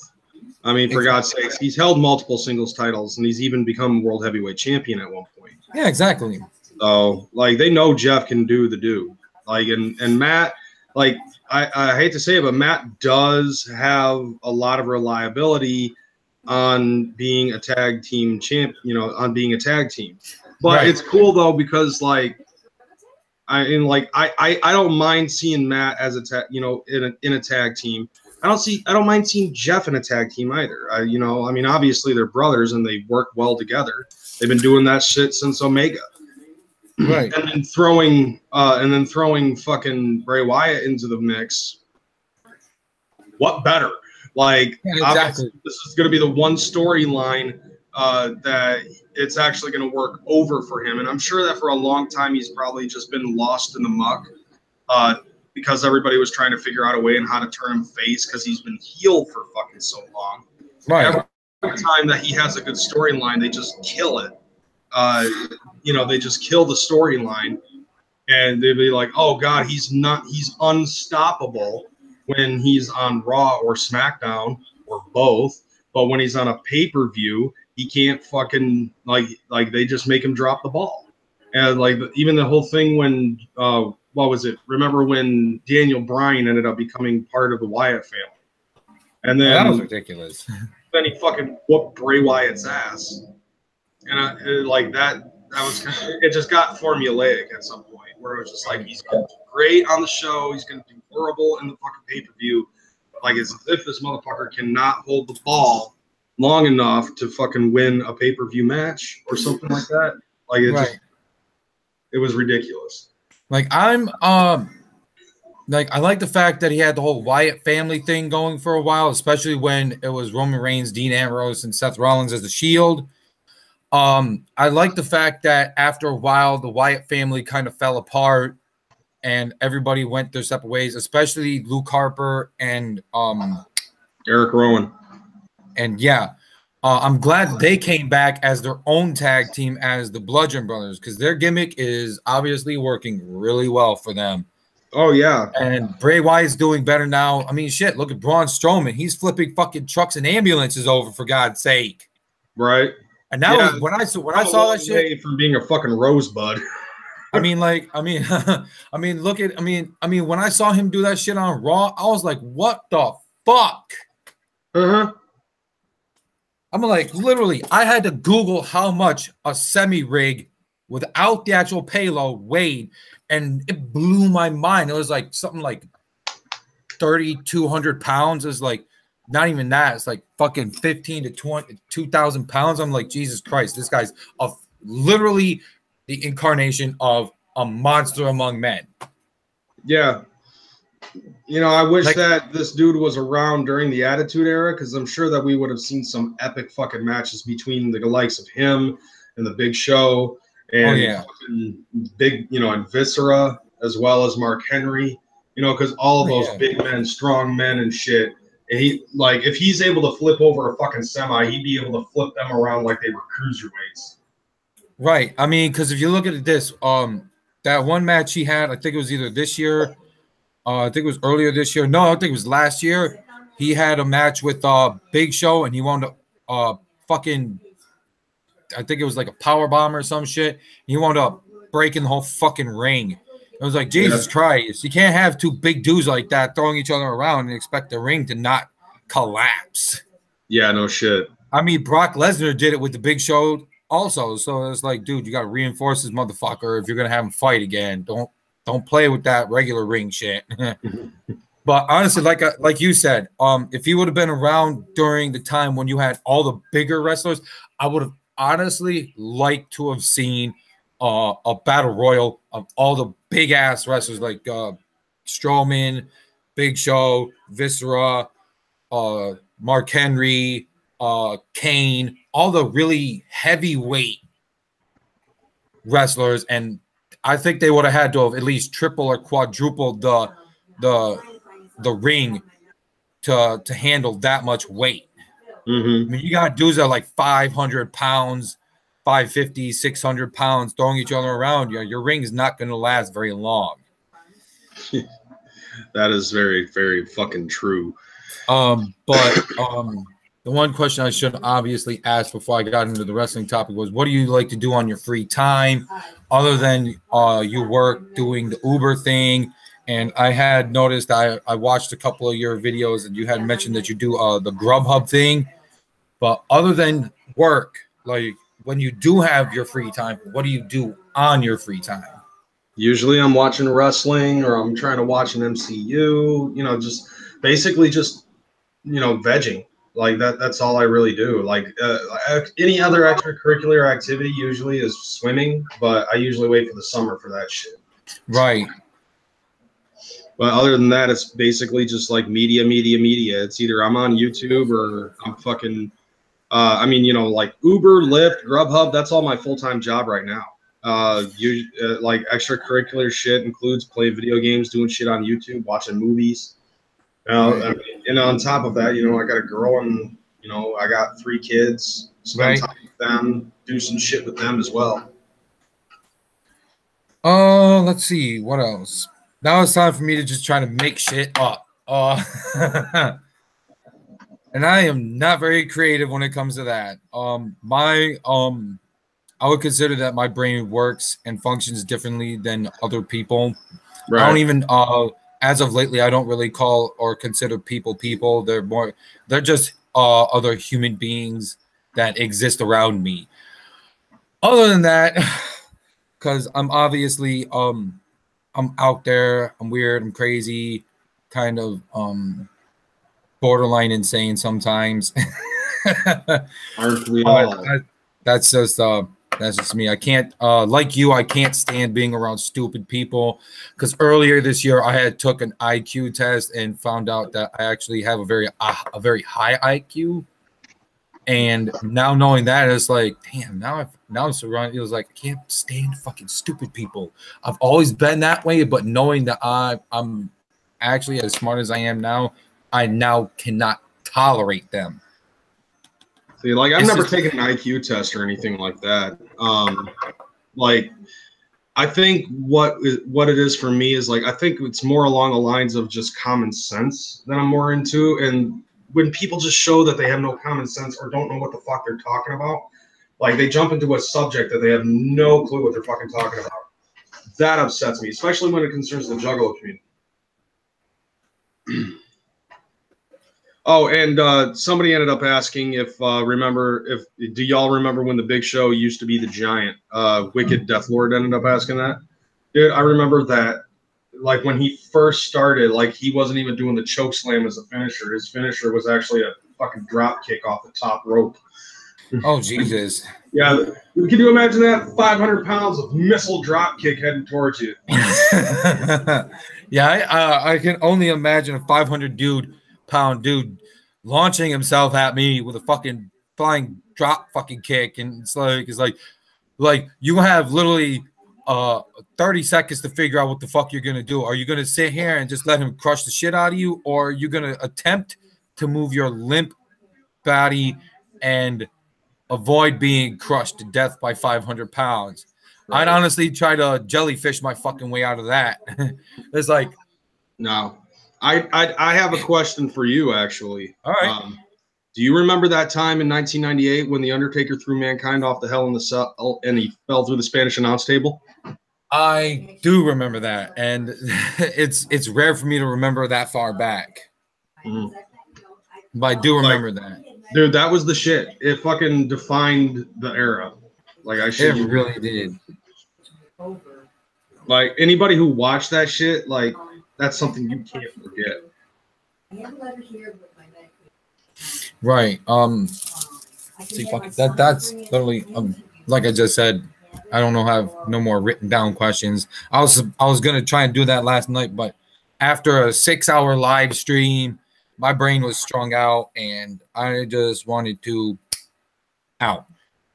But right. Let's see. Like if you personally could do an interview with like a rap artist or even like anybody in general, like be it an artist, a movie actor, a wrestler, if you could choose like one from each particular category, like who would you want to interview? That is a fucking tall order. I will admit that. Let's see, with wrestling, honestly, it's not even a wrestler. I would want to interview Jim Cornette. I've been listening to a lot of Corny's fucking podcasts and shit, and it's just hilarious listening to him rant. And that dude seems to have no fucking empty thought whatsoever when it concerns the history of wrestling.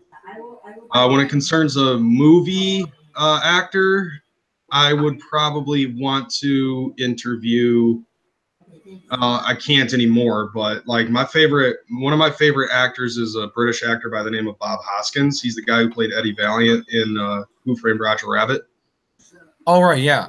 Mm-hmm. I would love to sit in a room and fucking just talk with him. Mm-hmm. And so like I got wrestler, I got the next one is artist. Yeah. Hands down, it has to be Insane Clown Posse. Like that, I would love to have an interview with them. Right. So they do a lot of interviews and shit, but still, like, you know, in my like, and I've never really interviewed anybody, so like, it would basically just be me with an empty sheet of paper and shooting the shit and just saying whatever comes to mind. Right. Okay, let's see.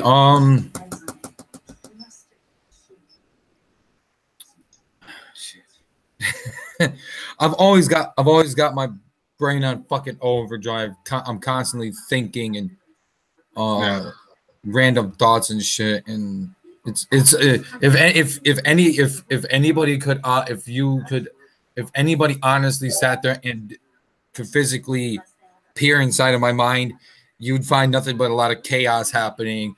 Questions, thoughts, other random shit would be fucking. If my brain was the internet, it'd be haywire. Right. Yeah, I bet you it's probably like if you were to look in, you know, like I don't know if you remember penny arcades or anything like that, where you would peer in and you turn the little thing and it would show picture stills where when you're moving the Grinka thing, it fucking looks like an actual movie. Yes. Right. So yeah, I'm sure yours is probably the same as mine, except it wouldn't be motion picture. It would just be random pictures, and it would be moving like this. Yeah, it'd be like. It's the same way in my head, and you know, because I honestly have constant fucking motion in my head. It's the ADHD. Right. Yeah, same here. I got ADHD, so I mean, I got off of Ritalin after high school, so Yeah, like I started taking Ritalin when I was in 5th grade, and I stopped voluntarily quit using it in like in middle of 11th grade. I was on it all the way through middle school through, like I said, all the way to the end of high school. And then after school, I was like, you know, fuck, yeah, I can't do this shit no more. It just zombifies me and shit. Honestly, when you're on a medication like Ritalin or any medication for ADHD or even just ADD, it kind of like it feels like you're being zombified and your mind isn't your own anymore. And that's just how I feel for that medication. It's like, you know, like, why the fuck should I be zombified? And, you know, who the fuck is calling me? Oh, it's I just gotta take this really quick. I'm gonna mute myself and I'm just gonna take this.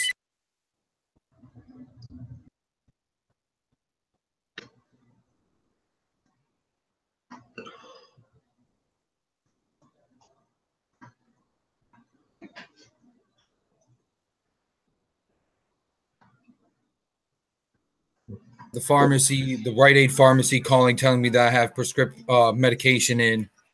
Because I do take medication for even though I do have partial epilepsy, I do still take medication. I take Dilantin and Keppra. I've been on Keppra for maybe a better part of 6 years. It's because my doctor that I have now, my neurologist gave me. I was on Depakote for a while, and she had told me, it was like, oh, we got this new experimental drug out for epilepsy. We'd like you to be one of the people that could try. Is like basically fucking probably like one of 5 or 10 candidates that you're like guinea pigs for this shit. It's like, yeah, we want you to try this now because it's brand new and it's experimental. It's like, God damn it. Now I got to be a guinea pig.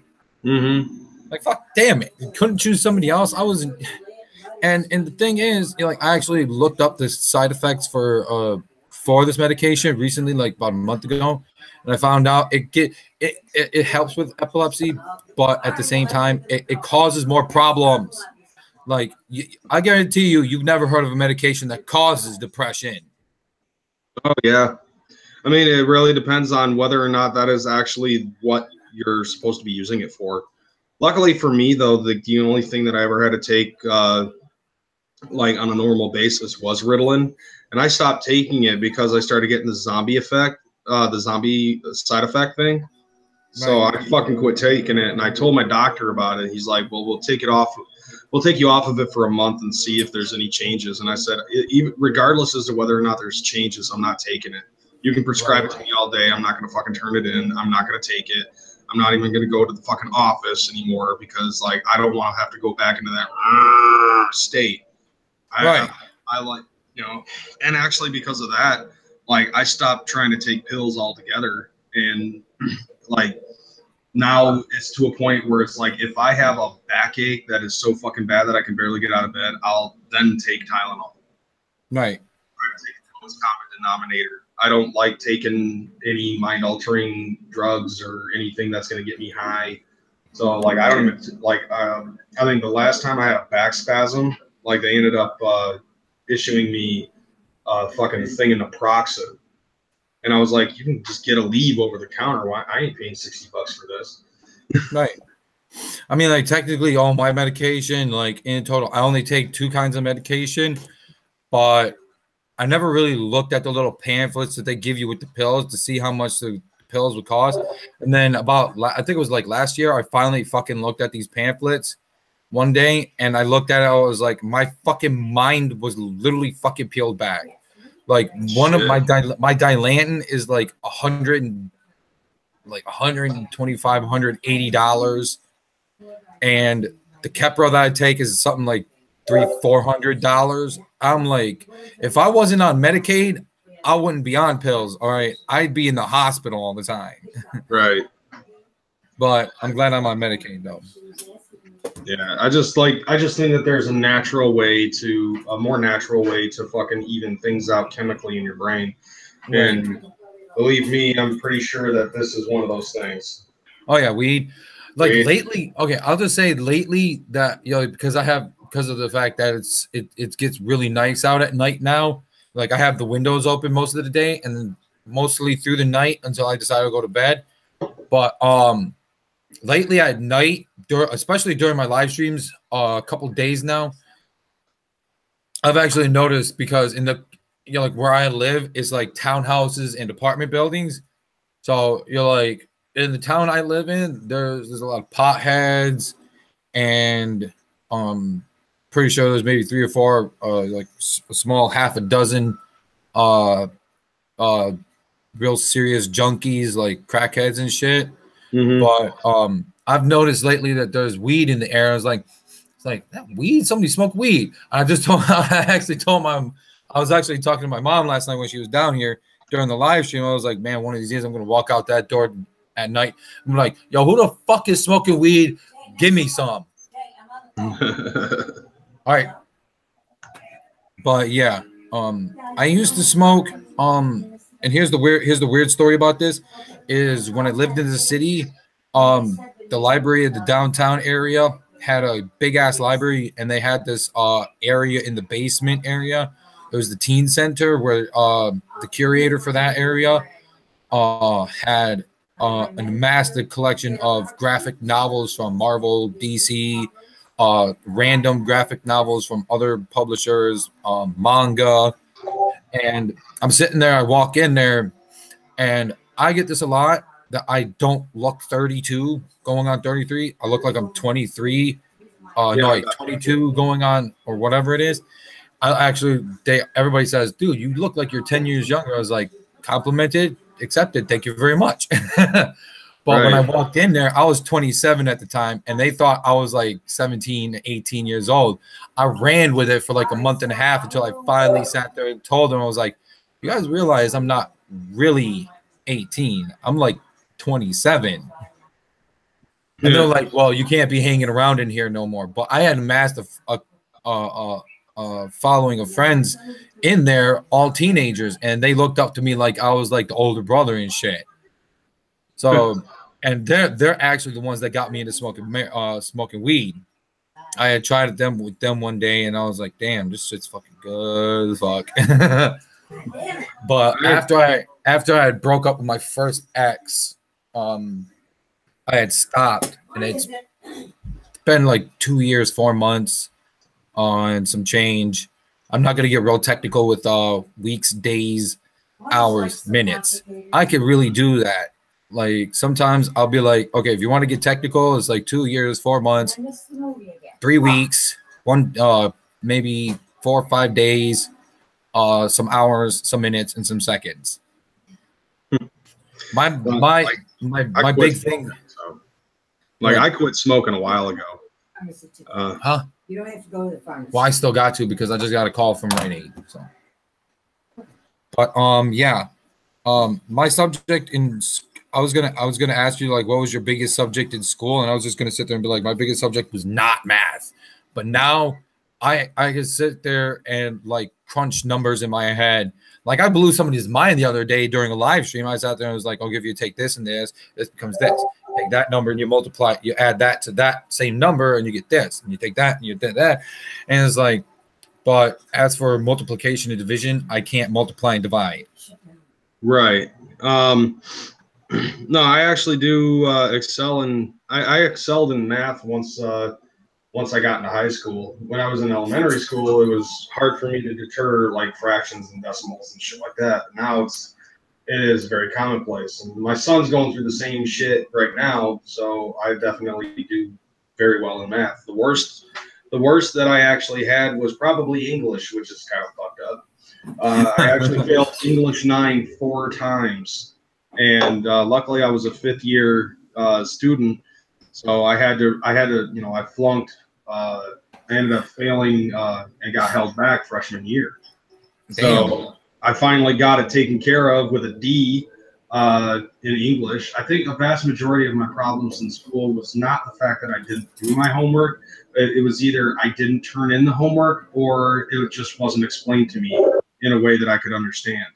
And it wasn't until senior year that my school actually started catering a little bit more to those who had problems with attention deficit disorder. So that way they, you know, some more teachers were actually starting to understand the issue and how it is that our brains function and try to explain things in a way that we could understand. And that's actually what got me through. I practically graduated by the skin of my teeth. Not only did I have to pass English 9, but I also had to get at least a D average in order to graduate, like with a 1.67.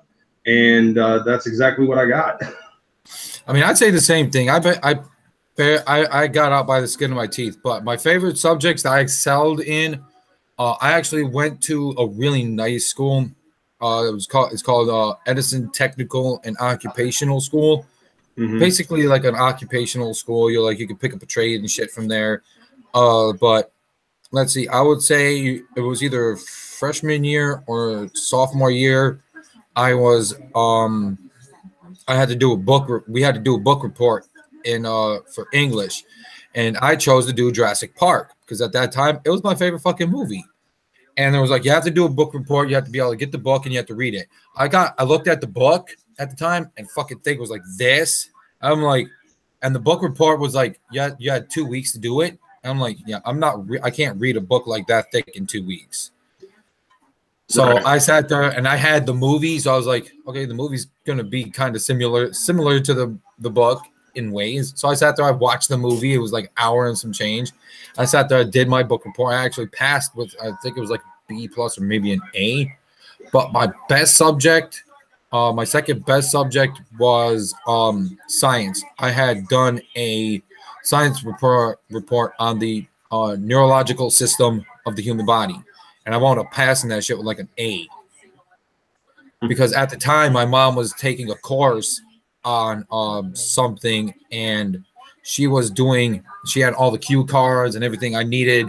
So I sat there. I actually had a computer, so I was able to research some stuff online and look at the cue cards. And I did like a 2 or 3 page report, had graph, all that fun stuff you got to do. And I passed that shit. But by the time junior year came around for me, you were able to take 4 types of classes. You were able to take wood shop, electrical shop, cement, basically like cement, bricks, concrete, shit like that. Well, cement and concrete is the same damn thing. Why am I doing that? And then there was HVAC, which was metal shop. By the end of my junior year, they were like, you could choose one of these 4 for your senior year. I was like, okay. I wasn't that good with electrical because I accidentally had stabbed myself in the thumb with a fucking screwdriver one day. And I wasn't that good with woodworking. I sucked with concrete. And my best was metal shop because I loved fucking bending metal and be able to shape and craft shit. So I took up HVAC, and I honestly exceeded in that. So that was my favorite subject of all time in school by the end of my years. I took shop class freshman year because it was and just to get it out of the way, you only needed to take one 1-year course for it at any given point in time. So I just got it out of the way. And I basically, since freshman year, I had vied to try to get into audiovisual and broadcast journalism. So and it wasn't until junior year that I actually got in. And then the second year, they basically said that they you just needed to do English. You had to do English 12, and then like everything else was practically just searching for bird courses or whatever it is that you wanted to do. And I basically made it so in order for me to get all the credits that I needed, I went into AB2. And for 3 different classes, because they expanded AP, and for 3 different classes, I basically just got my credits just by being an assistant in 3 different AV classes. Right. So I was in AV like 4 times, pretty much, and just out of the 3 times that they were doing that AV was going on, I was an assistant. So it was just easy for me to do that, and it was very simple because I was basically the one who had to do all of the setups. I would have to go to the office if there was something that needed to be copied or printed, or or whatever the fuck, you know. I was basically just assisting my teacher. And it was just, you know, like that was just too easy for me. And if I had any downtime, I'd be working on things for my 82 class. Are you done? We can wrap this up if you need to. Am I done what?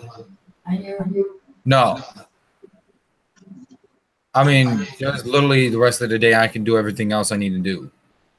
Well, I gotta like I do actually have to get out and do some other shit. So like, all right, but okay, you and Crazy are officially my favorite. Wicked Deathwood says you and Crazy are officially my favorite Juggalo YouTubers. Thanks a lot, man. Hell yeah. But okay, maybe I could. Okay, one more question I could squeeze in is fuck. I literally had the question right there at the tip of my fucking tongue, and now it's gone. Okay, it's not more like a question, it's more like a statement. I was actually in okay, fuck, it's not a question. Never mind, no more questions. I actually had just probably thought up all the rest of those questions like off the top of my head, but actually like I was actually in special ed. So I couldn't take all the really good courses like English 9 or whatever, and I couldn't take Spanish class because of, you know, ADHD and shit. And honestly, okay, no, this is a good question. More of a statement question, but as to like how everything is in the country now, statement / question, like I don't like the fact that when you go to apply for a job, even though I have partial epilepsy, places won't let me work there because I'm kind of a hazard, because my doctors have told me that I can't let myself get too stressed out. I can't let my heart start racing, otherwise it'll throw me into a seizure, even if I do take the medication. But I don't like the fact that all the places that you can apply for require you to speak Spanish. It's like, I'm sorry, you live in America. You should learn how to speak English, just not your fucking own language like Spanish. Like, I don't like the fact that like Spanish is the secondary language of this country. I don't like it personally. I hate Spanish. I maybe like 4 or 5 or 6 different phrases in Spanish. Most of them are all dirty words and shit. But other than that, I don't like Spanish. That's just me personally. What are your thoughts on having to learn Spanish? I mean, I guess, you know, like I don't know, man. Like, I guess maybe for people our age, it's you know, like a lot of people would try to say something along the lines of like adapt or fail. But like there's ways around doing that kind of thing, you know, doing jobs and doing some sort of work where it doesn't even require that. I've never actually been told that they're like for a job that requires that you know Spanish. You know, I've never had to deal with that. And I don't know, maybe it's just me, maybe I'm just considerably lucky. But maybe it also depends on where it is that you live. Like if there's a huge surplus in the Spanish community that's over in that area. But I'm kind of spitballing and whatnot. But what I like to answer your question, like I guess, you know, like I guess I could say that if that is the prerequisite in your city or in your area, then yeah, that might be a problem, because there are going to be some people that are going to have a hard time being able to learn the language. Right. You know, but if there's a way around it, I'd say do that. All right. One more real quick question before I end the interview / shooting the shit, because honestly, that's why I should have just titled this fucking thing is just like interview / shooting the shit. But if you could learn another language or multiple other languages, what would the languages you would want to learn the most? You know, just in general, like what other languages would you like to be able to learn? Gaelic, definitely Gaelic. Gaelic? I do not know what that is. Gaelic is more along the lines of like, you know, Irish and Scottish. Actually, that's interesting, because now I'm going to want to try to look that one up. Me personally, I want to learn Polish because I'm half Polish. I'm half Polish, part Cherokee. Right. I mean, it's the same. It's the same fucking thing. Yeah, it's the same thing for me because I'm Irish. I mean, partially because my hairstyle, I keep everything else trimmed down, and I just keep the top growing. I actually looked it up online, and it's actually a well-known Native American hairstyle. So I try to show as much as my Native American as I possibly can. But other than Polish, me learning that one, I'd probably want to learn Gaelic now because you mentioned it. It just sounds fucking awesome, doesn't it? It just does sound really fucking awesome. I'd also, a couple of the really hard ones is probably Romanian, Russian, German, Finnish, shit like that. Yeah, see, my cousin Rebecca, she actually is fully fluent in German, and I think she's also learning Japanese. Yeah, my youngest brother wants to learn Japanese. It's mainly because his biggest thing is like, fucking change the subtitles to English on the anime. Yeah, exactly. Then you could just read it.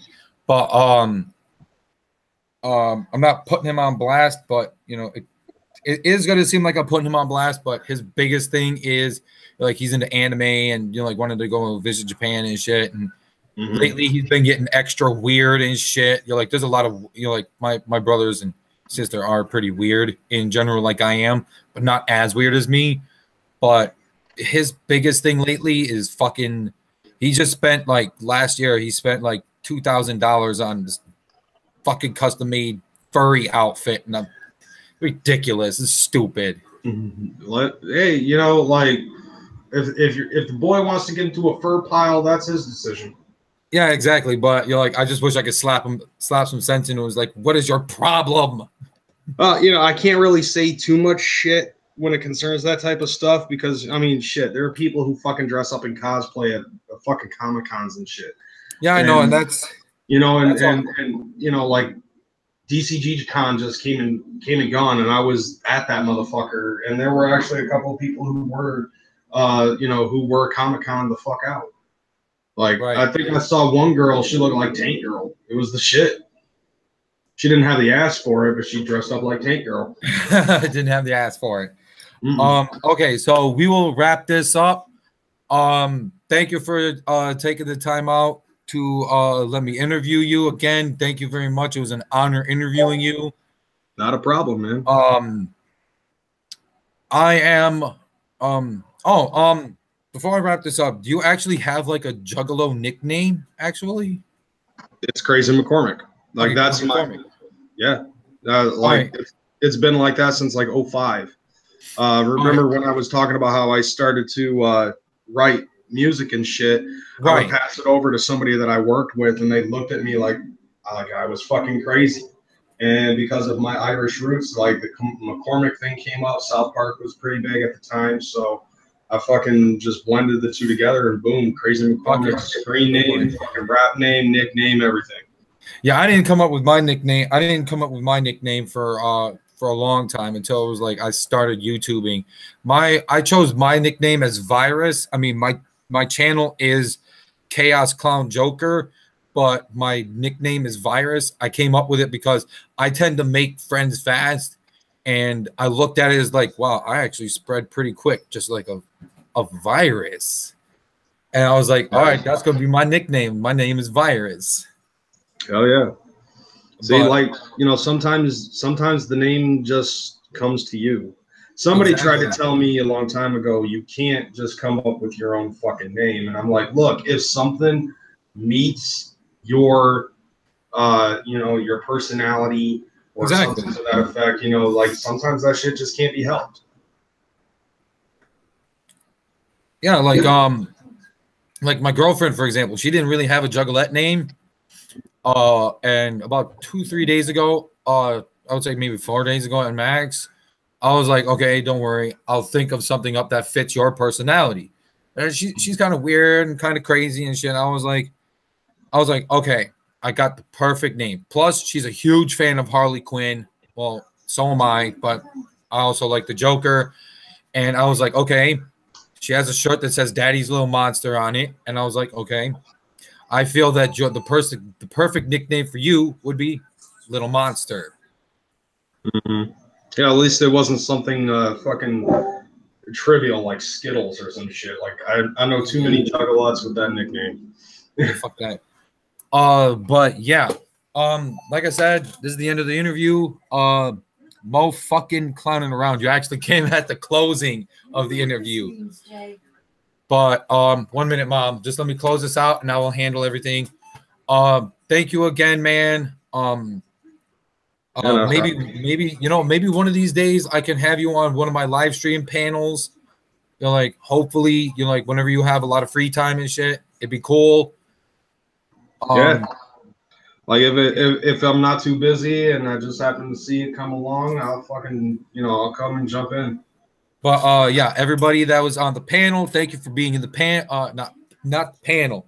The chat, thank you for being in the chat. See, that's what I mean by overdrive brain. Oh yeah, trust. I understand. Try to mash all words together and shit. But thank you for being in the live chat. Everybody subscribe to everybody's channels. Make sure you subscribe to this dude's channel. His name is Kreyz McKormik. This dude is literally probably one of the second coolest chill dude I have ever met in my entire life. And make sure you subscribe to my channel.